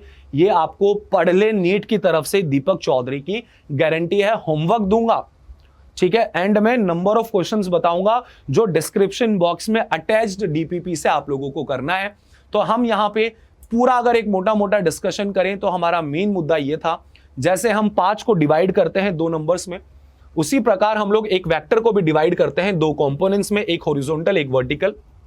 हॉरिजॉन्टल के साथ कॉस आएगा, वर्टिकल के साथ साइन आएगा, अगर थीटा हॉरिजॉन्टल वाला दिया है। इसका हम लोगों ने रीजन समझा ट्रायंगुलर लॉ से कि भाई इसका क्या रीजन है, फिर हम लोगों ने थोड़ी सी ट्रिग्नोमेट्री पढ़ी, राइट, और हम लोगों ने जाना कि किस तरीके से हॉरिजॉन्टल कंपोनेंट कॉस आया, वर्टिकल साइन आया। हमने ये चीज का भी ध्यान रखना है कि अगर थीटा वाई एक्सिस के साथ दे दिया तो वाई के साथ कॉस आ जाएगा और एक्स के साथ साइन आ जाएगा, मतलब कोई ठेका नहीं ले रखा है। हॉरिजॉन्टल कंपोनेंट के साथ कॉस आएगा, इस चीज का ठेका नहीं है। ठेका किस चीज का है कि भाई थीटा किसके साथ चिपका हुआ है, जिसके साथ थीटा चिपका हुआ है उसके साथ कॉस आने वाला है। ओके सर, हम लोगों ने काफी सारे न्यूमेरिकल्स किए, स्पेशल केस को हमने देखा, 10 10 10 हो जाता है। जो हमारा पहला लेक्चर था, अटेंड नहीं किया है प्लेलिस्ट में जाके देख लो, उसको कंपोनेंट मेथड से किया। दो फोर्सेस इस प्रकार दे दिए गए तो उनका रिजल्टेंट क्या होगा, दो से ज्यादा फोर्स दे दिए, 3 फोर्सेस दे दिए तो भी कंपोनेंट की मदद से ऐड करेंगे। और दोस्तों 3 क्या 4 दे दो, 400 दे दो तो भी हमारा कंपोनेंट की वजह से रिजल्टेंट आ जाएगा। ठीक है, तो यहां पर हमारा एक बहुत इंपॉर्टेंट पार्ट कवर हो चुका है, that is resolution of vector. आज के लेक्चर का एक और हमारा टारगेट है, हमें यूनिट वेक्टर को समझना है। अब यूनिट वेक्टर की डेफिनेशन तो बहुत ज्यादा आसान है, उसमें कोई दिक्कत नहीं है। अगर आप लोग कहीं ना कहीं पढ़ रहे होंगे तो आपको यूनिट वेक्टर का डेफिनेशन तो पता होगा, लेकिन होता क्या है ना, यूनिट वेक्टर का जो एप्लीकेशन है, आई कैप, जे कैप, के कैप, जो न्यूमेरिकल्स बनते हैं बच्चों को यार वो बहुत ज्यादा टफ लगते हैं, न्यूमेरिकल्स सॉल्व नहीं हो पाते हैं। तो मेरा जो आज का मेन टारगेट है कि आपको जो यूनिट वेक्टर के ऊपर बेस्ड न्यूमेरिकल्स हैं वो सॉल्व होने चाहिए, that is the ultimate target. धीरे धीरे डिस्कस करते हैं कि बॉस ये यूनिट वेक्टर है क्या। तो यार मान लीजिए एक ऐसा वेक्टर जिसका मैग्नीट्यूड 1 हो, जिसका मैग्नीट्यूड क्या हो दोस्तों 1 हो, उसको यूनिट वेक्टर बोल दिया जाता है। मतलब जितने भी वेक्टर्स इस दुनिया में एग्जिस्ट करते हैं, डायरेक्शन से कोई लेना देना नहीं। मान लो 1 न्यूटन का फोर्स आगे लगा, वो एक यूनिट वेक्टर है। 1 न्यूटन का फोर्स ऊपर लगा, वो एक यूनिट वेक्टर है। कहीं पर भी लगो उससे हमें मतलब नहीं है, अगर आपका मैग्नीट्यूड 1 है तो आप एक यूनिट वेक्टर है। ठीक है, दूसरी चीज, मान लीजिए ये एक यूनिट वेक्टर है दोस्तों। नॉर्मली मैं एक वेक्टर को कैसे लिखता हूं, सपोज ए और ऊपर एरो लगा देता हूं। एरो लगाने का मतलब ये होता है कि ये एक वेक्टर है, लेकिन यूनिट वेक्टर को रिप्रेजेंट करने का तरीका अलग है। इसको हम रिप्रेजेंट करते हैं ऐसा, एक कैप, ऊपर इसको एक टोपी पहनाई जाती है, ऊपर इसको दोस्तों एक टोपी पहनाई जाती है। तो यहां पे आपने लिखा ए और ऊपर आपने लिखा कैप, तो ये जो कैप है ना, ये कैप इंडिकेट करती है कि ये यूनिट वेक्टर है। कहीं भी अगर आपने ये टोपी देख ली ऐसी कैप, इसको कैप ही बोलते हैं, मैं अपने मन से नहीं बना रहा हूं, ये स्टैंडर्ड नोटेशन है, स्टैंडर्ड लैंग्वेज है मैथमेटिकली, तो इसको कैप ही बोला जाता है। और कैप मतलब वो एक यूनिट वेक्टर है। अच्छा, एक बात आप लोगों को याद है, मैंने लास्ट लेक्चर में बताई थी, अगर मैं ऐसा लिख दूं ए कैप और साइड में 2 डंडे लगा दूं, जिसको मोड़ बोला जाता है ना, ऐसे 2 डंडे अगर किसी के भी लगा दें हम, उसे मोड़ बोला जाता है। और इसका मतलब क्या है, इसका मतलब होता है मैग्नीट्यूड, है ना। इसका मतलब क्या होता है, मैग्नीट्यूड। तो यहां पे मैं लिख भी देता हूं, सपोज कोई ए वेक्टर है और यहां पे ए वेक्टर या ए कैप कुछ भी मान लीजिए, कोई एक फोर्स है एफ वेक्टर, और मैंने यहां पे लगा दिए 2 डंडे, तो इसका मतलब होता है इस वेक्टर का magnitude. So that means magnitude of F vector, ये इस चीज का मतलब है गाइस। ठीक है, तो यहां पे ए कैप का मोड़ लगा दिया, बिना सोचे समझे आपको बोल देना चाहिए sir it should be equal to 1, ये तो 1 के इक्वल होना चाहिए। हाँ भाई, यूनिट वेक्टर है ना, तो यूनिट वेक्टर का तो मैग्नीट्यूड 1 ही होता है। बहुत अच्छे, तो हमें एक यूनिट वेक्टर के बारे में मोटा मोटा अंदाजा लगा कि यूनिट वेक्टर है क्या चीज, मैग्नीट्यूड 1 होता है ना, और कैप से रिप्रेजेंट करते हैं। पर यार खास बात क्या है, हमने इस यूनिट वेक्टर को ही क्यों चूज किया, हमने ऐसा ही वेक्टर क्यों चूज किया जिसका मैग्नीट्यूड 1 है। दुनिया में तो बहुत सारे वेक्टर्स थे, ऐसे वेक्टर्स है जिनका मैग्नीट्यूड 2 है, 3 है, 4 है, लेकिन हम लोग स्पेसिफिकली यूनिट वेक्टर को ही क्यों टारगेट कर रहे हैं। तो मतलब कुछ ना कुछ राज छुपा हुआ है यहां। अब वो राज हम धीरे धीरे जानेंगे, लेकिन उससे पहले आप लोगों को 3 चीजें जाननी है जिसे बोला जाता है standard unit vectors. So next thing is guys standard unit vectors, and this is again a very very important thing. ये आपकी लाइफ में 12वीं के एंड तक चलने वाला है। ये स्टार्ट हो जाएगा इस चैप्टर से, आगे आने वाले चैप्टर चाहे काइनेमेटिक्स हो, motion in 1D 2D, Newton's laws of motion, friction, work power energy, centre of mass, circular motion, सब में यूनिट वेक्टर आएगा, स्टैंडर्ड यूनिट वेक्टर। चलिए जरा जानते हैं स्टैंडर्ड यूनिट वेक्टर क्या है। देखना, सबसे पहले तो यार ये बात है, कुछ बच्चे ऐसे होंगे जिनको लगता है कि सर 2 एक्सिस होती है, एक होती है एक्स एक्सिस और एक होती है वाई। तो उनको मैं बताना चाहूंगा यार ऐसा नहीं है। टोटल बेटा तीन एक्सिस होती है अगर हम 3 डायमेंशन में बात करें, और तीसरी एक्सिस को हम बोलते हैं जेड एक्सिस। वैसे तो हालांकि काफी बच्चों को पता होगा, ये 3 एक्सिस होती हैं और आपको इसको विजुअलाइज करना पड़ेगा कि जेड एक्सिस कैसी होती है। देखो, तो आप ऐसा समझो यार, एक सिंपल सा एग्जांपल मैं आपको दे रहा हूं। देखिए, सपोज ये आप लोगों का एक्स एक्सिस हो गया आगे की तरफ, ये आप लोगों का वाई एक्सिस हो गया, तो जेड एक्सिस है ना, ये ऐसा है बेटा, this is your Z axis. Z axis भैया परपेंडिकुलर होता है, ये जो प्लेन है ना आप लोगों का, जो ब्लैक बोर्ड है, इसके परपेंडिकुलर है दोस्तों वो। तो ये तीनों की तीनों आप लोग विजुअलाइज कर सकते हैं, ये तीनों एक्सिस एक दूसरे के परपेंडिकुलर होती हैं, और जो जेड एक्सिस होता है वो तो ऐसे बाहर की तरफ निकल कर आ रहा है, इस पूरे प्लेन के परपेंडिकुलर है। अब इमेजिन करिए एक वेक्टर, यूनिट वेक्टर, जिसकी डायरेक्शन एक्स की तरफ है, इसे बोला जाता है आई कैप। इसे क्या बोला जाता है? आई कैप। बहुत ज्यादा इंपॉर्टेंट है। What is I cap? I cap is first of all it is a unit vector, और जिसकी डायरेक्शन किधर है? इसकी जो डायरेक्शन है guys, this is along positive x axis. Positive x axis एक ऐसा यूनिट वेक्टर जिसका मैग्नीट्यूड 1 है ऑब्वियसली, और डायरेक्शन अगर एक्स में है तो उसे हमेशा आई कैप बोलेंगे। चाहे मैं हूं या कोई अमेरिका में बैठा हुआ कोई दूसरा इंसान है, सब ने, पूरी दुनिया ने मिलकर बोला कि यार मान लेते हैं इसको आई कैप ही बोलेंगे। सारी दुनिया वाले लोग आई कैप ही बोलते हैं। Similarly if there is a unit vector जिसकी डायरेक्शन वाई डायरेक्शन में है, तो उसे हम बोलते हैं j cap, that is represented by j cap. What is j cap? That is again a unit vector जिसका डायरेक्शन किसके अलोंग है दोस्तों? प्लस वाई एक्सिस की तरफ। बहुत अच्छे। And the third and the last, आपका एक ऐसा यूनिट वेक्टर जो जेड डायरेक्शन के अलोंग है, उसको रिप्रेजेंट किया जाता है के कैप। सो व्हाट इज के cap? Again it is a unit vector जिसका डायरेक्शन किसके अलोंग होने वाला है? Plus Z axis. इन तीनों को बोला जाता है standard unit vectors. Standard in the sense ये सभी लोगों के लिए सेम है ना। मैंने जैसे ही आपको बोला जे कैप, तो जे कैप बोलते ही आपके दिमाग में क्या क्लिक करेगा? अच्छा, एक वेक्टर है जे कैप, जे मतलब वाई एक्सिस की तरफ, के कैप मतलब जेड एक्सिस की तरफ, आई कैप मतलब आगे। अच्छा, यदि मैं आपको बोलूं माइनस आई कैप, इसका क्या मतलब है? तो माइनस आई कैप भी आपको चमकना चाहिए। नेगेटिव वेक्टर का मतलब क्या होता है? माइनस लगा देते हैं तो दोस्तों जस्ट उसका अपोजिट हो जाएगा। तो आई कैप अगर आगे है तो मुझे नहीं लगता आपको कुछ इसमें दिक्कत आएगी। क्या मैं बोल सकता हूं माइनस आई कैप पीछे होना चाहिए? सही बात है। जे कैप अगर ऊपर है तो आप लोगों का माइनस जे कैप किधर होना चाहिए दोस्तों? नीचे की तरफ। के कैप निकलकर बाहर आ रहा है तो माइनस के कैप क्या करेगा दोस्तों? घुस जाएगा अंदर की तरफ, परपेंडिकुलर टू द प्लेन। समझने की कोशिश करो। प्लस जेड डायरेक्शन कौन सी है? बाहर निकल रही है बोर्ड से, तो माइनस जेड क्या होगी? जो बोर्ड के अंदर चली जाएगी। इमेजिन करो मैंने यहां से एक गोली मार दी, तो वो गोली माइनस जेड डायरेक्शन में जा रही है, सो दैट इज माइनस के कैप। ठीक है, चलिए यहां पर एक यूनिट वेक्टर का बहुत इंपॉर्टेंट पॉइंट आता है कि यूनिट वेक्टर का काम क्या है। हर चीज का कुछ ना कुछ काम होता है। मेरा काम है आप लोगों को नीट का बेस्ट कंटेंट देना, आपका काम है कि भैया नीट क्वालिफाई करना, उसके लिए मेहनत करना। यूनिट वेक्टर का क्या काम है?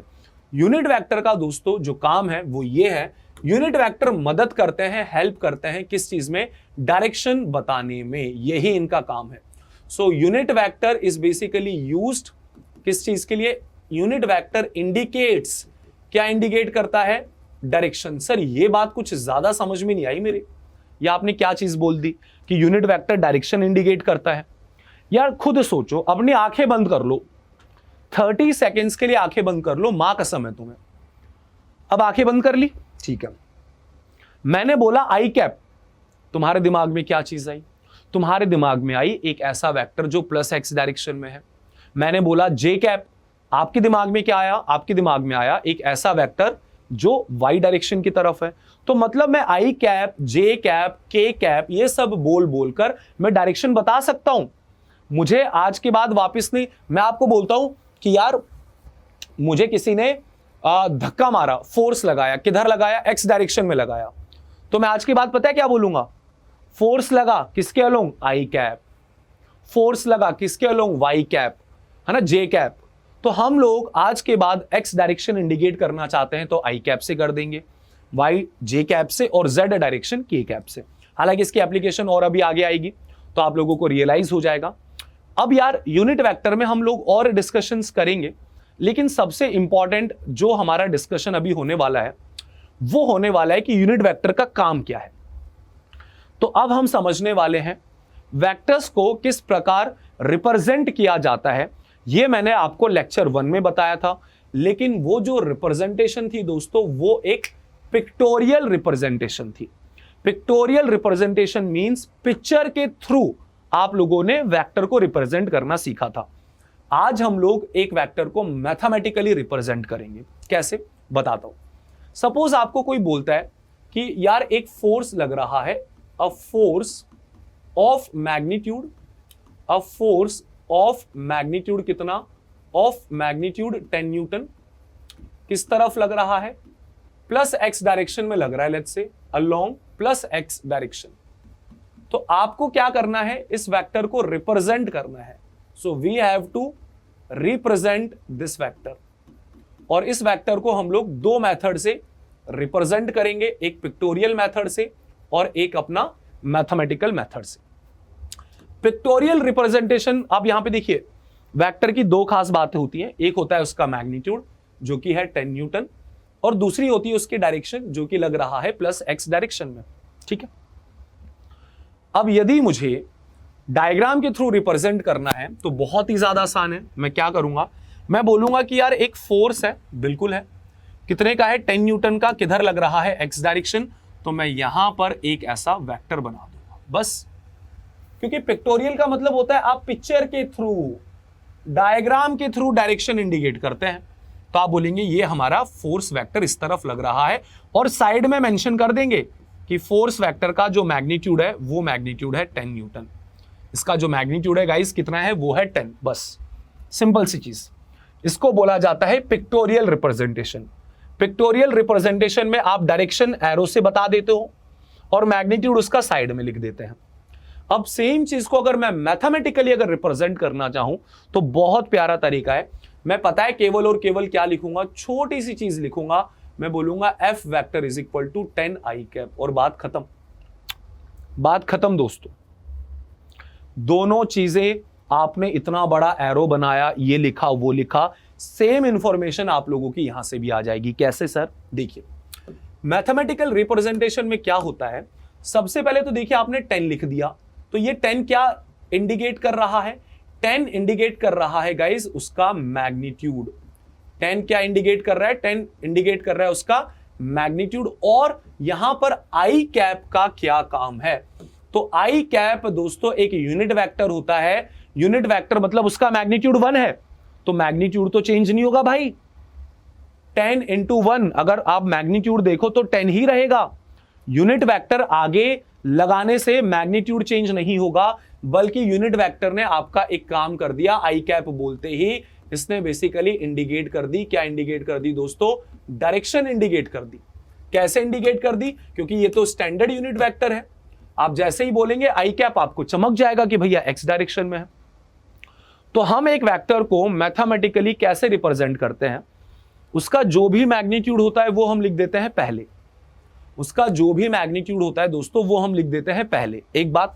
और डायरेक्शन इंडिकेट करने के लिए हम किसका मदद लेते हैं, हम मदद लेते हैं यूनिट वेक्टर से। किसकी मदद लेते हैं दोस्तों, हम लोग मदद लेते हैं यूनिट वेक्टर से। अब इसके ऊपर हम लोग बहुत सारे एग्जाम्पल्स करेंगे तो आप लोगों को क्लियरिटी आएगी। जैसे एग्जाम्पल के लिए सिंपल सा एग्जाम्पल है, आपको किसी ने बोला रिप्रेजेंट, क्या रिप्रेजेंट करना है भाई, represent gravitational force, represent gravitational force acting on 5 kg particle, acting on 5 kg particle. और कैसे रिप्रेजेंट करेंगे, मैथमेटिकली। ठीक है, तो सबसे पहले तो मैं आपको यह बता दूं कि सिचुएशन क्या है। आप लोगों के पास एक पार्टिकल है और उस पार्टिकल का मास है 5। तो ये मैंने एक पार्टिकल मान लिया, इसका मास 5 kg है। तो सभी को पता है धरती माता सभी से प्यार करती है, सबको नीचे की तरफ खींचती है। और कितना फोर्स लगता है, फोर्स होता है दोस्तों mg। याद आ रहा होगा 10th में इतना आपने पढ़ा है। g का वैल्यू 10 ले लेंगे, मास आपको 5 दिया है, तो 5 इंटू 10 करेंगे तो फोर्स आ जाएगा 50 न्यूटन। लेकिन ये तो मैथमेटिकल रिप्रेजेंटेशन नहीं है, ये तो पिक्टोरियल रिप्रेजेंटेशन है। ये तो पिक्टोरियल रिप्रेजेंटेशन है, आपने डायग्राम के थ्रू बताया कि फोर्स लग रहा है नीचे और मैग्नीट्यूड है उसका 50। अब इसको मैं मैथमेटिकली कैसे बोलूंगा, मैं बड़े प्यार से पता है क्या लिखूंगा, जो मेरा ग्रेविटेशनल फोर्स है वो किसके इक्वल है, दैट इज -50 जे कैप। और दोस्तों यहीं पर मेरा काम खत्म हो गया। आप -50 जे कैप लिख सकते हैं जो कि हम यूज करेंगे, या फिर आप ऐसा भी लिख सकते हो स्टार्टिंग में समझने के लिए कि ग्रेविटेशनल फोर्स किसके इक्वल है 50, और यहां पे लिख दीजिए ब्रैकेट में -जे कैप। सर क्या मतलब है भाई, मतलब बहुत सिंपल है, देख 50 तेरा क्या हो गया, 50 बेटा तेरा क्या हो गया, सबसे पहले हम लोग क्या लिख देते हैं, मैग्नीट्यूड। एग्री कर रहे हो, और फोर्स कहां लग रहा है, नीचे, तो ऊपर वाली डायरेक्शन को प्लस जे कैप बोला था, तो नीचे वाली को माइनस जे कैप बोलेंगे। तो गाइज यहां पे जो माइनस जे कैप है ये क्या इंडिकेट कर रहा है, ये इंडिकेट कर रहा है सर डायरेक्शन। ये फंडा है यार। सर फायदा क्या है इस मैथमेटिकल रिप्रेजेंटेशन का, यार आप खुद सोचो। आप अगर वेक्टर्स के साथ डील करना चाहते हैं, उन्हें स्टडी करना चाहते हैं, कब तक हम गधों की तरह डायग्राम बनाते जाएंगे, ये फोर्स इधर लग रहा है, ये उधर लग रहा है। हमेशा हमें क्या करना होता है, चीजों को सिस्टमैटिकली रिप्रेजेंट करना होता है। और देखिए ना जगह कितनी बच रही है यार, आप ऐसे डायग्राम से बताओगे इधर लग रहा है फोर्स, अरे तुम प्यार से लिख दो 50 मैग्नीट्यूड है, -जे कैप उसका डायरेक्शन है, बात ही खत्म। कोई दिक्कत या दुविधा वाली बात ही नहीं है। आ रही है बात समझ में, ठीक है सर। अब यहां पर बच्चों के दिमाग में एक चीज आती है कि सर जैसे हम कुछ फील करते हैं, जैसे मान लीजिए मैंने आप लोगों को बोला मेरे पास एक वेक्टर है ए वेक्टर, और वो ए वेक्टर पता है किसके इक्वल है, 7i कैप। फिर एक और वेक्टर है दैट इज बी वेक्टर, वो किसके इक्वल है, -3j कैप। एक तीसरा वेक्टर है that is C vector, that is -2i cap. और एक चौथा वेक्टर है D vector, and let's say that is 4k cap. ये 4 वेक्टर्स है, बस इतना लिख के चला गया कोई। अब आपको खुद अपना दिमाग लगाना है कि कौन सा वेक्टर किधर है, क्या है। ए वेक्टर अगर हम देखें 7i कैप, आई कैप बोलते ही चमक गया कि सर आगे की तरफ होगा ये वेक्टर, पहली बात। और यदि मुझे इसका कोई मैग्नीट्यूड पूछेगा तो मैं बड़ी आसानी से बता दूंगा, वो 7 हो जाएगा। -3j cap B vector, -j बोले तो बात श्योर है सर एक ऐसा वेक्टर है जो नीचे की तरफ लगेगा। और इस वेक्टर का अगर मैं मैग्नीट्यूड पूछूं किसी से तो वो बोल देगा 3 है भाई। -j कैप तो डायरेक्शन इंडिकेट कर रहा है। सी वेक्टर -2i कैप मतलब पीछे की तरफ होना चाहिए क्योंकि -i कैप आ गया। और यदि मुझे इसका कोई मैग्नीट्यूड पूछेगा तो मैं 2 बता दूंगा। फोर्थ वाला थोड़ा सा आप लोगों को फील करना पड़ेगा दोस्तों, ये आप लोगों की y एक्सिस है, सिमिलरली आप लोगों की x एक्सिस है, z डायरेक्शन के अलोंग है क्योंकि k कैप, तो ये वेक्टर ऐसा बाहर आ रहा होगा। इमेजिन करो ब्लैक बोर्ड से गोली निकलकर बाहर आ गई, और यदि कोई इसका मैग्नीट्यूड पूछेगा तो आप सिंपली कितना बोल देंगे, दैट इज इक्वल्स टू 4।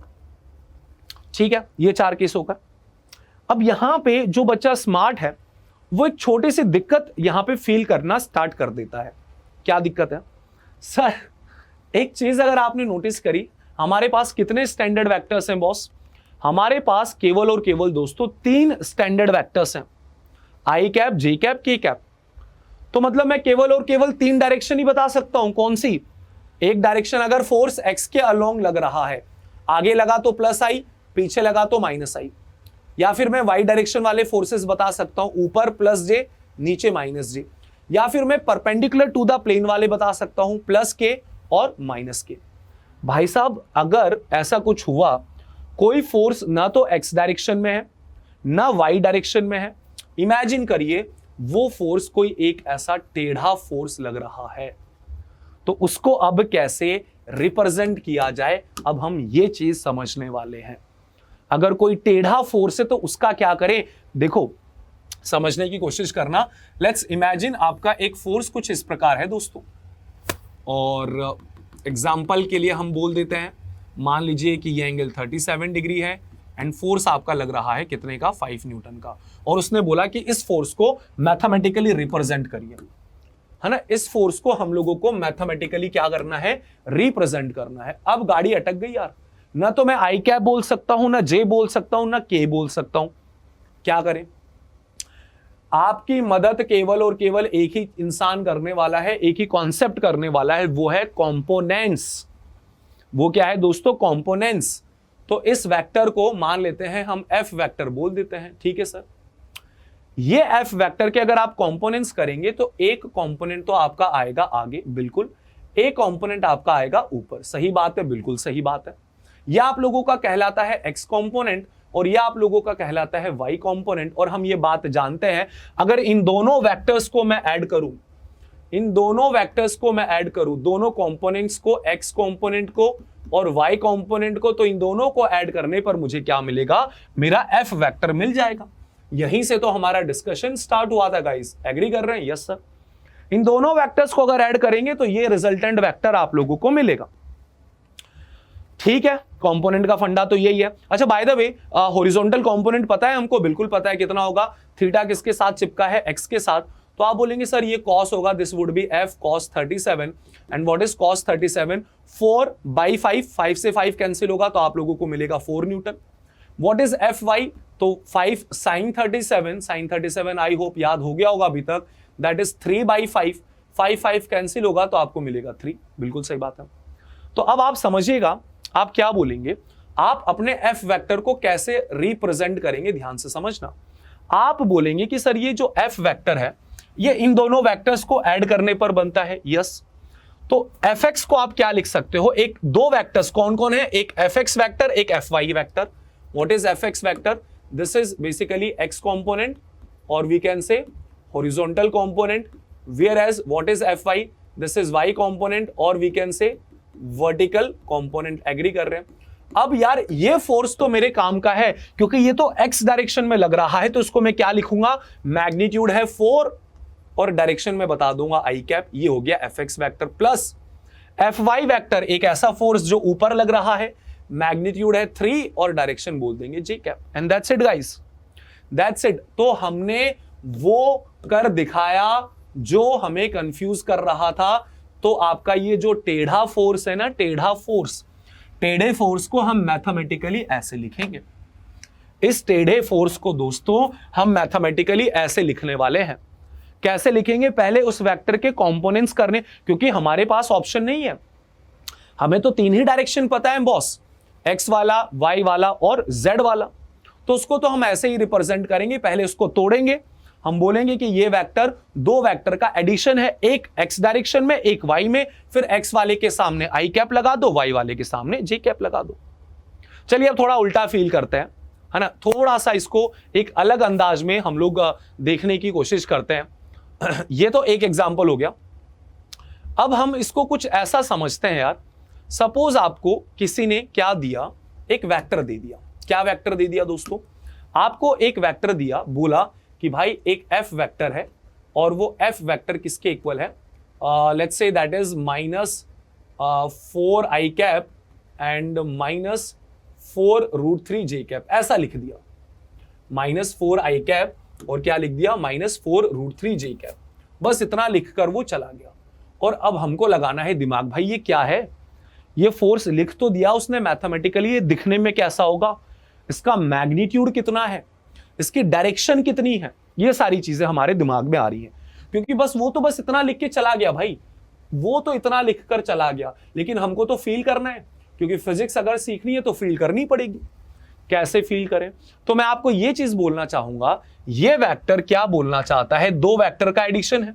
क्या मैं इसको ऐसा लिख सकता हूं, एफ वेक्टर दो वेक्टर्स को ऐड करने पर मिलता है। पहला वेक्टर है -4 आई कैप, को हम ऐड करेंगे किसके साथ, -4√3 जे कैप। भाई यही तो चीज है, यही तो बात वो बोलना चाहता है।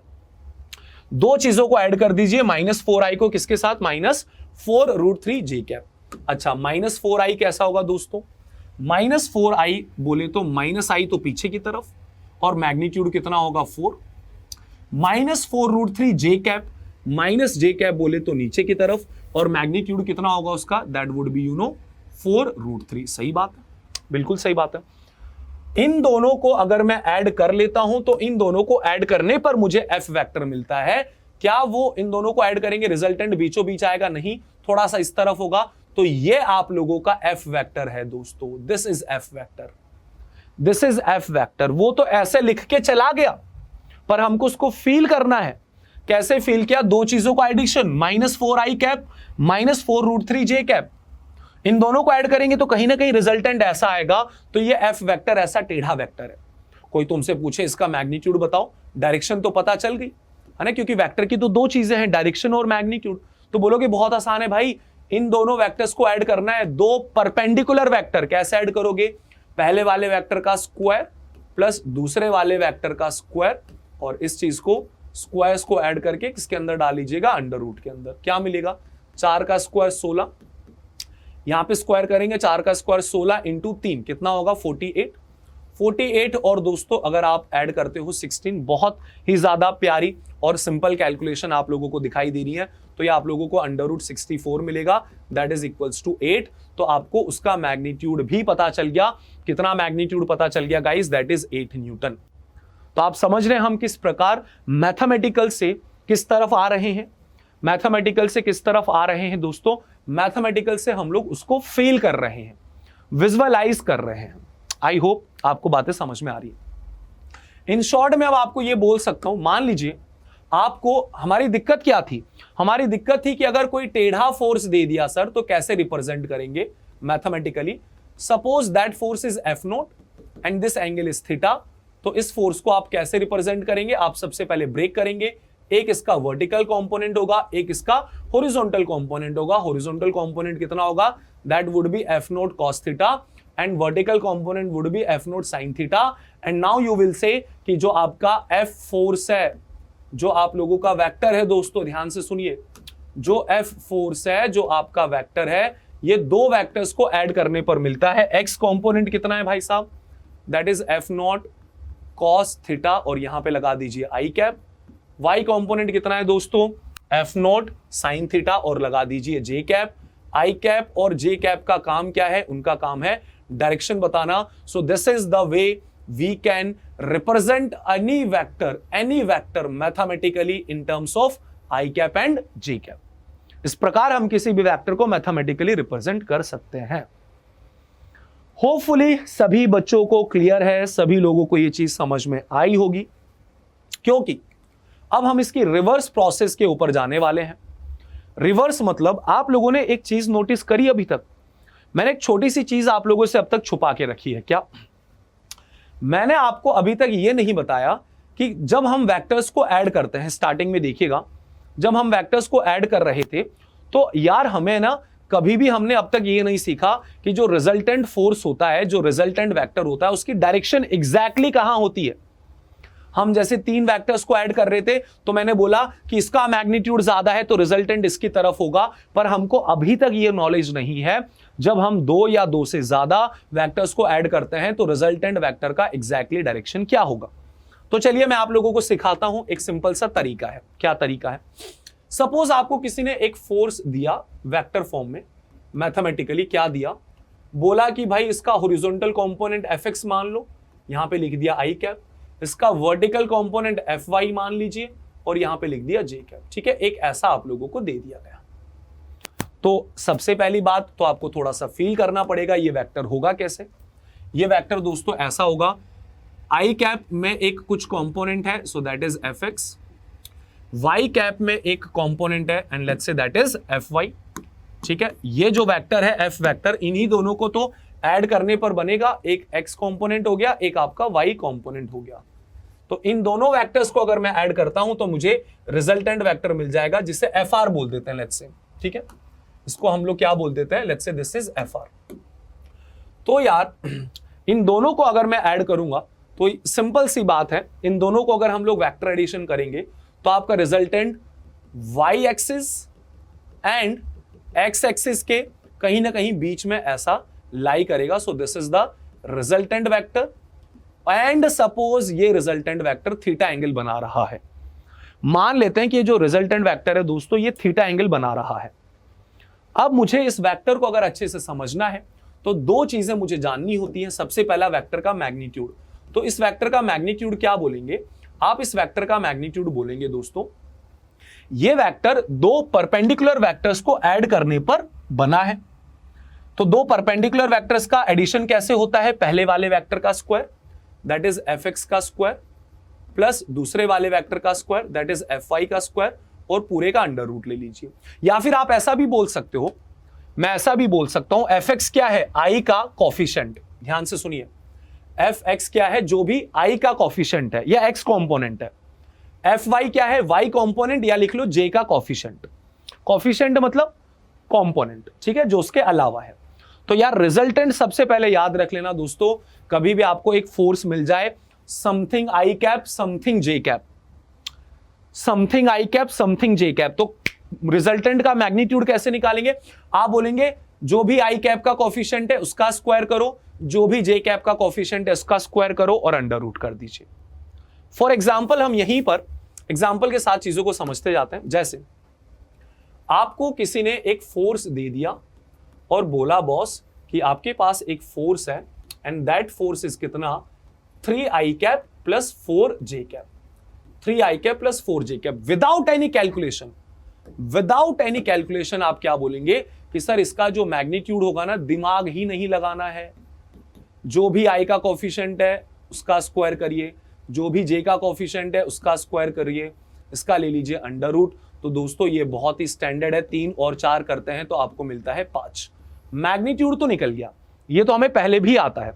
हम सीखना क्या चाहते हैं? हम सीखना चाहते हैं जब इन दोनों वेक्टर्स को ऐड कर रहा हूं तो रिजल्टेंट कहां लाई करेगा, कितने एंगल पे लाई करेगा, ये मुझे निकालना है कि एग्जैक्टली इसका कितना एंगल होने वाला है। जरा समझते हैं। अच्छा, इन दोनों को ऐड करने का क्या तरीका है? ट्रायंगुलर लॉ ने हमको क्या सिखाया? ट्रायंगुलर लॉ ने हमको ये सिखाया, जब आप दो वेक्टर्स ऐड करते हैं, ये आपका एफ एक्स हो गया, एफ वाई हो गया, तो आपका एक वेक्टर का हेड दूसरे वेक्टर की टेल से जुड़ा होना चाहिए। एफ वाई को आप लोग क्या कीजिए, पैरेलली आगे की तरफ शिफ्ट कर लीजिए। तो ये आप लोगों को मिल गया दोस्तों एफ वाई, ये एफ एक्स है और ये एफ वाई है, और दोनों को अगर आप देखें तो एक वेक्टर का हेड कनेक्टेड है, किससे कनेक्टेड है? दूसरे वेक्टर की टेल से। तो रिजल्टेंट कैसे मिलेगा? रिमेनिंग टेल को अगर आप लोग जोड़ देते हैं रिमेनिंग हेड से तो आप लोगों को मिलेगा resultant vector, that is F R, that is F R, जो कि कितना एंगल बना रहा है? थीटा एंगल बना रहा है। अब आप इस ट्राइंगल में देखिए दोस्तों, इस ट्राइंगल में क्या आप लोग मुझे टेन थीटा बता सकते हैं? इस ट्राइंगल में क्या आप लोग मुझे टेन थीटा बता सकते हैं? टेन थीटा क्या होता है? टेन थीटा होता है परपेंडिकुलर अपॉन बेस। तो परपेंडिकुलर बोले तो vertical component, that is F Y, और बेस बोले तो horizontal component, that is F X. तो इस प्रकार अगर आप लोग टेन थीटा निकाल लेते हैं तो टेन थीटा मान लो √3 आ गया, टेन थीटा मान लीजिए कि √3 आ गया, तो आपको चमक जाएगा भैया थीटा कितना है? 60 डिग्री। टेन थीटा अगर √3 आ गया तो आपको चमक गया ना कि थीटा 60 डिग्री है, that's it, as simple as that. ये दो चीजें हद से ज्यादा इंपॉर्टेंट है। मैं आपको बोलूंगा कि यार अभी के अभी इसको छाप लो।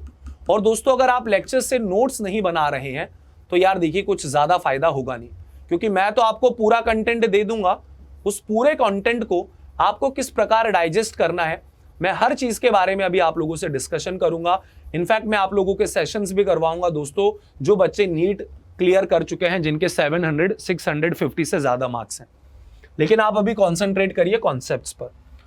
तो आप कभी भी आपको कोई वेक्टर मिला आई कैप और जे कैप में, आप सबसे पहले क्या बोलेंगे? मैग्नीट्यूड क्या होगा? एक्स के कॉफिशिएंट का स्क्वायर, वाई के कॉफिशिएंट का स्क्वायर का अंडर रूट ले लीजिए। और रिजल्टेंट कितने एंगल पर होगा? तो टेन थीटा होता है। ऊपर ध्यान से देखो, वर्टिकल कंपोनेंट है और नीचे है हॉरिजॉन्टल कंपोनेंट। तो हम जैसे सवाल की बात करते हैं, हमें एक फोर्स वेक्टर दिया था। फोर्स वेक्टर क्या दिया था? 3i कैप, तो बोले बेटा एक वेक्टर आगे है 3, प्लस ऐड कर दो 4j कैप, मतलब एक वेक्टर है ऊपर 4। इन दोनों को अगर आप ऐड करेंगे, इनका वेक्टर एडिशन करेंगे तो रिजल्टेंट कहीं ना कहीं ऐसा आएगा, this is the resultant vector. Agree कर रहे हैं? This is the resultant vector, जिसका मैग्नीट्यूड मुझे पता है 3 का स्क्वायर प्लस 4 का स्क्वायर का अंडर रूट। लेकिन अगर मैं पूछूं कि यार ये एंगल कितना होगा, तो क्या ये एकदम बीचों बीच लाई करेगा? तो आप बोलेंगे नहीं सर, एकदम बीचों बीच तो नहीं करेगा। एकदम बीचों बीच बोले तो 45 डिग्री। क्यों भाई? क्योंकि 4 वाला बड़ा है तो रिजल्टेंट 4 की तरफ होगा। तो सवाल है कि ये एंगल होगा कितना? भाई ये बताओ मुझे, एंगल कितना होगा? अगर एकदम बीचों बीच करता तो 45 डिग्री हो जाता, लेकिन 45 से ज्यादा ही होगा क्योंकि सर 4 बड़ा है। तो हमने अभी अभी सीखा है कि अगर हमें कभी भी एंगल निकालना हो तो हम सीधा फॉर्मूला क्या लगाएंगे? टेन थीटा किसके इक्वल होता है? Vertical component divided by horizontal component. What is vertical component here? That is 4 divided by what is horizontal component here? That is 3। और अगर आपका tan थीटा 4/3 है तो दोस्तों आपको चमक जाना चाहिए। स्टार्टिंग में बताया था लेक्चर के आपका एंगल कितना होगा, दैट वुड बी 53 डिग्री। और यही तो हम लोगों ने प्रिडिक्ट किया था भैया, एंगल 45 डिग्री से ज्यादा होगा। आप लोगों का जो एंगल है गाइस वो 45 डिग्री से ज्यादा होगा। This is what we predicted. उम्मीद कर रहा हूं कि मैंने किस प्रकार आई कैप और जे कैप से मैग्नीट्यूड निकाला ये समझ में आया। सेकेंडली आपको ये भी समझ में आया कि हम डायरेक्शन कैसे निकालेंगे। लेकिन इसके ऊपर हमें फर्दर दोस्तों कुछ और क्वेश्चंस प्रैक्टिस करने की जरूरत है ना। तो एक सिंपल सा मैं क्वेश्चन लेता हूं, बहुत ही ज्यादा सिंपल सा। लेट्स से आप लोगों को एक वेक्टर दे दिया गया। क्या वेक्टर दे दिया? आप लोगों को किसी ने एक वेक्टर दे दिया यार, एग्जाम्पल के लिए सपोज ए वेक्टर है और ए वेक्टर किसके इक्वल है, that is equals to 4i cap minus 4j cap, ऐसा एक वेक्टर दे दिया। और हमको पूछा कि ये बताओ कि यार ये अब आप, उसने तो बस लिख दिया something i cap something j cap, लेकिन आपके दिमाग में तो फीलिंग आनी चाहिए ये वेक्टर दिखने में कैसा है, इसका मैग्नीट्यूड कितना है, इसकी डायरेक्शन कितनी है। तो मोटा मोटा डिस्कशन करें तो आप बोलेंगे दो वेक्टर्स को ऐड करना है। एक वेक्टर आपका आगे की तरफ 4i कैप और दूसरा वेक्टर आपका नीचे की तरफ माइनस 4j कैप, इन दोनों का एडिशन है। अब सीधा हम क्या करेंगे, हम सीधा सीधा दो चीजें याद रखेंगे। इस वेक्टर का अगर मैं पूछता हूं मैग्नीट्यूड तो दिमाग ही मत लगाओ, क्या बोलोगे, i के कोफिशिएंट का square so that is 4 square, j के कोफिशिएंट का square that is also 4 square, इसका ले लें आप अंडर रूट, तो ये मिलेगा 4 का स्क्वायर 16, 16 और 16 32, अंडर रूट ऑफ 32, जिसे आप लोग फर्दर दोस्तों 4√2 भी लिख सकते हो। तो ये तो हमारा आधा काम हुआ, ये तो हमें इसका मैग्नीट्यूड पता चल गया कि मैग्नीट्यूड इतना है। अब हम लोग बातें करेंगे डायरेक्शन की, अभी तो काम अधूरा है। डायरेक्शन अगर हम लोग डिस्कस करना चाहते हैं तो सीधा फंडा है, डायरेक्शन क्या बोलता है, मैग्नीट्यूड अगर मैं निकालूं, देखो दोस्तों आपको ये बात तो क्लियर है, एक आपका आई कैप है, दूसरा आपका माइनस जे कैप है, तो श्योर है कि ये इन दोनों के बीच में कहीं ना कहीं होगा रिजल्टेंट, है ना, रिजल्टेंट कहीं ना कहीं बीच में होगा, जिसका मैग्नीट्यूड मैं निकाल चुका हूं, कितना निकाल चुका हूं, 4√2। अब मुझे चाहिए कि ये एंगल कितना है, तो हमने जो फॉर्मूला अभी अभी सीखा tan थीटा का, that is vertical component divided by horizontal. Vertical component magnitude, minus को गोली मारो, कितना है 4, हॉरिजॉन्टल कंपोनेंट कितना है 4, 4 से 4 कैंसिल होगा तो आप लोगों को मिलेगा 1। दैट मींस tan थीटा 1 कब होता है गाइस, जब एंगल कितना हो 45 degree. So now can I say that this angle would be equal to 45। और सर वो तो हमें वैसे भी दिख रहा है, वो तो हमें वैसे भी दिख रहा है, क्यों भाई, क्योंकि जितना आप लोगों का x कंपोनेंट है 4 उतना ही y कंपोनेंट है 4, तो रिजल्टेंट एकदम बीचों बीच आना चाहिए। सो बीचों बीच का मतलब 90 डिग्री का आधा, दैट इज कितना angle, that is 45 degree angle. तो देखिए अब हम लोग है ना मैथमेटिकल फॉर्मेट में आ चुके हैं।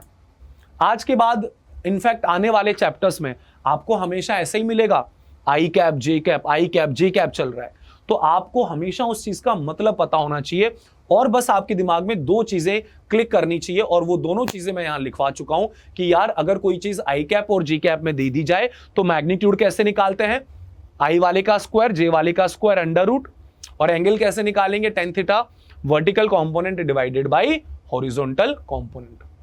होपफुली आप लोगों को यहां तक का डिस्कशन क्लियर है, और अगर यहां तक का डिस्कशन क्लियर है तो अब हम चलते हैं अगली चीज पर। अगली चीज होमवर्क भी मैं आप लोगों को बताऊंगा दोस्तों, लेकिन हमारे कुछ कुछ छोटे छोटे कॉन्सेप्ट्स और बचे हैं। सबसे पहली चीज तो यह है कि मान लीजिए आप लोगों को कई बार ऐसा भी मिल जाएगा, 3 वेक्टर्स को ऐड करना है। मान लो एक वेक्टर आप लोगों का x डायरेक्शन में है, इसको मैं बोल देता हूं fx, एक वेक्टर आप लोगों का y डायरेक्शन में है, इसको मैं बोल दूंगा fy, और एक वेक्टर आप लोगों का z डायरेक्शन में, इसको मैं बोल दूंगा fz। इन तीनों वेक्टर्स को अगर मैं ऐड करूंगा तो मेरा रिजल्टेंट कितना होगा दोस्तों, तो क्या मैं ऐसा लिख सकता हूं, f वेक्टर इन तीनों को ऐड करना है, fx जो कि किस डायरेक्शन में है i कैप, प्लस किसके साथ ऐड करना है, जो y डायरेक्शन में है that is fy, j cap किसके साथ ऐड करना है, जो z डायरेक्शन में है that is fz k cap. इन तीनों वेक्टर्स को हमें ऐड करना है, इनको वेक्टर एडिशन ऐड करना है। तो हमें बस केवल और केवल, ये हमारे ज्यादा नहीं होगा k कैप वाला, हमें बस इसके बारे में इतना पता होना चाहिए कि ऐसे वेक्टर्स का मैग्नीट्यूड कैसे निकालते हैं। तो सेम फंडा होगा जो अब तक यूज करते हुए आ रहे हैं। क्या यूज कर रहे हैं, क्या तीनों के तीनों परपेंडिकुलर है? यस। और परपेंडिकुलर में क्या सीखा? पहले वाले का स्क्वायर कर दीजिए, सो दैट इज fx स्क्वायर। दूसरे वाले का स्क्वायर कर दीजिए, दैट इज fy स्क्वायर। तीसरे वाले का स्क्वायर कर दीजिए, दैट इज fz स्क्वायर। और इन तीनों का हम लोग अंडर रूट ले लेंगे। इन तीनों का दोस्तों हम लोग क्या ले लेंगे? Under root. ये आप लोगों को रिजल्टेंट फोर्स मिल जाएगा, उसका magnitude. So this is the magnitude of resultant force. ये के कैप में बस आपको इतना ही पता होना चाहिए कि मैग्नीट्यूड। भाई देखो, जब आई कैप और जे कैप दिया हुआ था तब क्या कर रहे थे?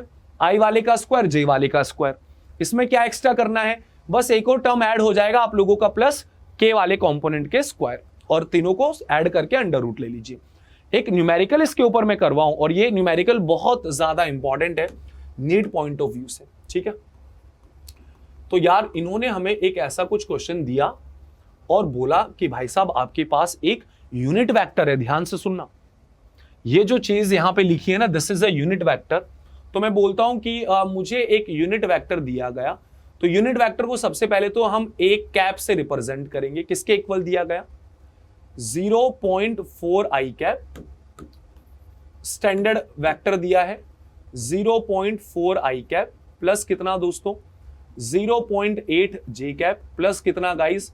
सी के कैप। ये तीन कंपोनेंट्स दे दिए और बोला कि ये सी हमको नहीं पता, हमें इस सी का वैल्यू निकालना है। दोस्त सी का एग्जैक्ट वैल्यू कितना होगा? What is the value of c? तो हम एक सिंपल सा फंडा लगाएंगे। क्या सिंपल सा फंडा लगाएंगे? यदि इसका हम मैग्नीट्यूड निकालना चाहते हैं तो क्या बताया था? आई के कोफिशिएंट का स्क्वायर, सो दैट इज 0.4 का स्क्वायर, प्लस जे के कोफिशिएंट का स्क्वायर, दैट इज 0.8 का स्क्वायर, प्लस के कोफिशिएंट का स्क्वायर, दैट इज सी का स्क्वायर। और इस पूरी चीज का आप लोग ले लें अंडर रूट, ठीक है? अब गजब बात यह है कि भाई साहब आपको अगर एक यूनिट वेक्टर दिया है तो यूनिट वेक्टर का मैग्नीट्यूड तो 1 होता है, जाहिर सी बात है। तो इस तरफ 1 है, इस तरफ अगर हम देखेंगे अंडर रूट के अंदर क्या क्या है, 0.4 का स्क्वायर बोले तो 0.16, 0.8 का स्क्वायर बोले तो 0.64, और सी तो हमें पता ही नहीं, सी स्क्वायर है। कैसे सॉल्व किया जाए? दोनों का स्क्वायर ले लीजिए, 1 का स्क्वायर लेंगे तो 1 ही होगा, और इस अंडर रूट का अगर स्क्वायर लेंगे तो दोस्तों ऑब्वियसली अंडर रूट गायब हो जाएगा। अंदर क्या है? 0.64 plus 0.16, that is actually 0.80 plus C square. 0.8 को उधर भेज दीजिए तो सी स्क्वायर अकेला बचेगा, और 1 में से 0.8 आपका माइनस होगा, तो आप लोगों को कितना मिलेगा? 0.2, एंड लास्ट में अंडर रूट लेना मत भूलना, तो सी आप लोगों का आ जाएगा under root of 0.2. So this is the final answer. So what is the correct option here? The correct option is that is B. So इस तरीके के क्वेश्चंस अराइज होते हैं। अगर आप लोगों के बेसिकली कॉन्सेप्ट क्लियर है तो क्वेश्चन वो कुछ भी कर ले यार। हम लोग इतने सारे क्वेश्चंस प्रैक्टिस किए, आज इतने सारे वेक्टर एडिशन किया हमने, आई कैप जे कैप में इतने सारे देखे, तो जैसे जैसे क्वेश्चन बोलता जा रहा है वैसे वैसे हम करते जाएंगे। एनीवेज दोस्तों, मैं आप लोगों को होमवर्क भी देने वाला हूं। दूसरी चीज, मैं बहुत ही जल्दी एक ऐसा सेशन रखूंगा जिसमें हम लाइव प्रैक्टिस करेंगे, ठीक है? तो वेक्टर्स आपका टोटल 3 लेक्चर्स का है, जिसने पहला लेक्चर, देखो ये चीजें बहुत ज्यादा इंपॉर्टेंट है, पढ़ाई करनी है तो बहुत सिस्टमैटिक वे से पढ़ाई करनी है। लेक्चर 1 में मैं आपको बता देता हूं, काफी बच्चों के मैंने कमेंट्स पढ़े थे, उनका मैंने रिप्लाई भी दिया था, राइट? कमेंट्स आप करते रहिए, आप जो भी बात अपनी तरफ से बताना चाहते हैं, जो आपकी डिमांड है, मैं बहुत ज्यादा खुश होऊंगा। दोस्तों, मैं खुद इस फेज से निकल चुका हूं। मैंने अपनी आईआईटी की प्रिपरेशन आपको पहले भी मैंने बताया था 2011 में की थी दोस्तों, कोटा से, ठीक है? काफी ज्यादा डिफिकल्टी मुझे वहां पे फेस करनी पड़ी थी। फिर मैंने आईआईटी का एग्जाम क्लियर किया, I am an IITian basically, and मैंने अपनी पढ़ाई आईआईटी बॉम्बे से कंप्लीट करी है इन सिविल इंजीनियरिंग 2011 से लेकर 2015, and since then I have been teaching. Many of my students got selected in NEET, and I wish कि मैं मैक्सिमम नंबर ऑफ स्टूडेंट्स का सिलेक्शन कराऊं, and that is the reason मैंने ये online platform choose किया है।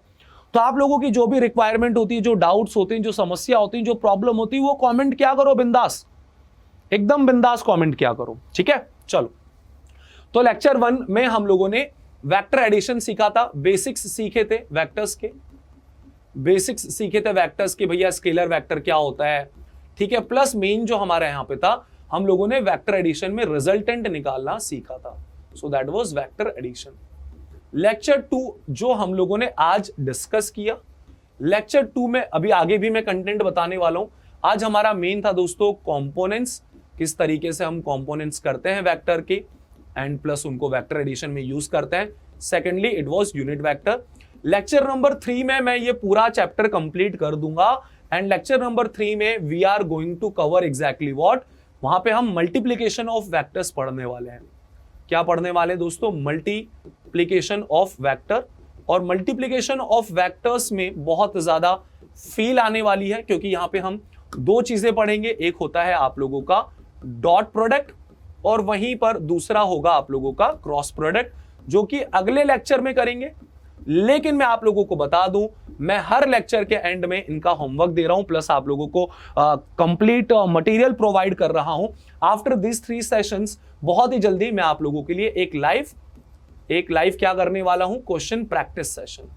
और इस चीज का ध्यान रखना कि जब मैं क्वेश्चन प्रैक्टिस सेशन करूं तब तक आप ये तीनों लेक्चर्स अच्छे से रिवीजन कर लेने चाहिए। अच्छा, कमेंट में मुझे जरूर बताइएगा, एक सिंपल सी चीज पूछ रहा हूं, कमेंट बॉक्स में जरूर बताइएगा, सभी बच्चों को बताना है, मैक्सिमम स्टूडेंट्स को। यदि आप लोगों को एक वेक्टर दे दिया जाए, a vector equals to 2i cap plus 3j cap plus 4k cap, तो क्या आप मुझे इसका मैग्नीट्यूड बता सकते हैं? कमेंट सेक्शन में प्लीज बताइएगा कि इसका मैग्नीट्यूड कितना होगा। ठीक है सर। होमवर्क अगर मैं आप लोगों को बोलूं तो दोस्तों आप लोगों को एक नीचे डिस्क्रिप्शन बॉक्स में जाना, आपको नोट्स मिलेंगे और उसी में अटैच्ड आपको डीपीपी मिलेगी। तो 3 एक्सरसाइज है, लेवल 1, लेवल 2, लेवल 3। लेवल 1 में से आप लोगों को ये क्वेश्चंस करने हैं और लेवल 2 में से आप लोगों को ये क्वेश्चंस करने हैं। और अब एक छोटी सी सिंपल सी चीज है। क्या सिंपल सी चीज है? वो है दोस्तों addition of vectors in mathematical form. इसको भी ध्यान से सुनिए, सिंपल है, बहुत ही ज्यादा सिंपल है। एडिशन ऑफ वेक्टर्स, तो आप बोलेंगे सर कब से वेक्टर्स को ही तो ऐड कर रहे हैं, पर यहां पे थोड़ा सा डिफरेंस है। हम लोग इस बार जो वेक्टर्स को ऐड करने वाले हैं वो कौन से फॉर्मेट में ऐड करने वाले हैं दोस्तों? मैथमेटिकल फॉर्मेट में ऐड करने वाले हैं। सर क्या बोलना चाहते हैं एग्जैक्टली बताता हूं। मान लीजिए आपको किसी ने 2 वेक्टर्स दे दिए या 2 से ज्यादा वेक्टर दे दिए। आपको किसी ने बोला F1 वेक्टर है भाई साहब, कितना है? 2i cap plus 3j cap plus 4k cap. वहीं पर एक दूसरा वेक्टर है F2 vector, that is let's say 7i cap plus 4j cap plus 5k cap. और उसने बोला मुझे पता है, क्या बताओ? फाइंड, क्या फाइंड करना है? F1 वेक्टर को पहले तो जोड़ दो F2 वेक्टर के साथ और उसका मैग्नीट्यूड आप लोगों को बताना है कि अगर हम F1 और F2 वेक्टर को ऐड करते हैं तो उनका जो रिजल्टेंट होगा दोस्तों उसका मैग्नीट्यूड एग्जैक्टली क्या होगा। तो यहां पे आपको एक जो नई चीज सीखने वाली है, वो नई चीज ये सीखने वाली है कि यार ये क्वेश्चन तो आप मेरा बिलीव करिए आप लोगों को बहुत ही ज्यादा आसान लगेगा। क्यों? बताता हूं। सर इन दोनों वेक्टर्स को कैसे ऐड करें सर? यार मुझे एक बात बताओ दोस्तों, सिंपल सी, आप अगर इन वेक्टर्स को ऐड करना चाहते हो F1 और F2 को, तो क्यों टेंशन लग रहा है, क्यों टेंशन ले रहे हो? देखिए इसमें 3 फोर्सेस हैं, तो आप इसके x डायरेक्शन में कितना है F1 vector? 2i cap. x direction में कितना है? 2i cap. और ये x डायरेक्शन में कितना है? 7i cap. तो यार x डायरेक्शन वाले को सीधा सीधा ऐड कर दो ना बेटा, x डायरेक्शन वालों को सीधा सीधा ऐड कर दो, क्योंकि ये भी x में है और ये भी x में है। तो 2 और 7 ऐड हो गया, 2 और 7 ऐड हो गया तो आपको कितना मिल गया? That is 9i cap. Similarly y वालों को आपस में ऐड कर लीजिए, क्योंकि इसका y कंपोनेंट ऊपर है और इसका भी y कंपोनेंट तो y में ही होगा। तो आप उसी प्रकार y कंपोनेंट को y से ऐड करेंगे तो 3 + 4 क्या मिलेगा? 7j cap. And lastly k को k से ऐड करो, 4 + 5 क्या मिला? 9k cap. क्या यहां पे आपने एक चीज ऑब्जर्व करी? कभी भी मुझे मैथमेटिकल फॉर्म में अगर वेक्टर्स दे दिए जाए तो मैं किस प्रकार ऐड करता हूं? i वाले को i से ऐड करो, j वाले को j से ऐड करो, k वाले को k से ऐड करो। और इन तीनों को ऐड कर दिया तो ये हमारा F1 + F2 वेक्टर आ गया। लेकिन हमसे तो इसका मैग्नीट्यूड पूछा था, तो क्या बड़ी बात है भाई, बताया है ना बेटा, ये आपका कोई भी वेक्टर का मैग्नीट्यूड कैसे निकालते हैं? जो भी i कंपोनेंट है उसका स्क्वायर कर दीजिए। 9 का स्क्वायर कितना होगा? 81। j का कोफिशिएंट का स्क्वायर करो, दैट इज 49। और 9 का स्क्वायर कर लीजिए वापस से, दैट इज अंडर रूट 81 और पूरी चीज का ले लो under root. So this would be your final answer. और उम्मीद है यार ये बेसिक कैलकुलेशन तो आप खुद ही कर लेंगे, ये बेसिक कैलकुलेशन तो आप खुद ही कर लेंगे। और यहां पे थोड़ा सा वो आपको कई बार क्या करेगा, कंफ्यूज करने की कोशिश करेगा। कैसे कंफ्यूज करने की कोशिश करेगा? ये सारे क्वेश्चंस आपके नीट के लिए बहुत ज्यादा इंपॉर्टेंट है, आपके फंडामेंटल्स के लिए। आपको बोलेगा कि एक फोर्स है F1 वेक्टर, वो है 2i cap plus 4j cap plus 3k cap, और दूसरा है एक और वेक्टर है F2 जो कि किसके इक्वल है, minus i cap plus 7j cap plus xk cap. ठीक है, ऐसा उसने बोल दिया। दो वेक्टर्स दिख रहे, F1 वेक्टर आपको पूरा दे दिया है 2i plus 4j plus 3k, लेकिन F2 में एक चीज यहां पे छोड़ दी है, x, k का कोफिशिएंट नहीं बताया और आपको बोला फाइंड x करो भैया, x बताओ इफ, और कंडीशन लगा रहा है इफ F1 वेक्टर को अगर मैं जोड़ देता हूं F2 वेक्टर से तो ये कहां लाई करता है, lies in xy plane, lies in xy plane. अब ये प्लेन वर्ड आप लोगों के लिए फर्स्ट टाइम आ रहा है, थोड़ा सा यहां कंफ्यूज होंगे, जायज भी है, लेकिन आप मेरी बात को पहले समझिए, कंफ्यूज ना हो, बहुत ध्यान से समझिए। बहुत सिंपल सी बात मैं बताने वाला हूं।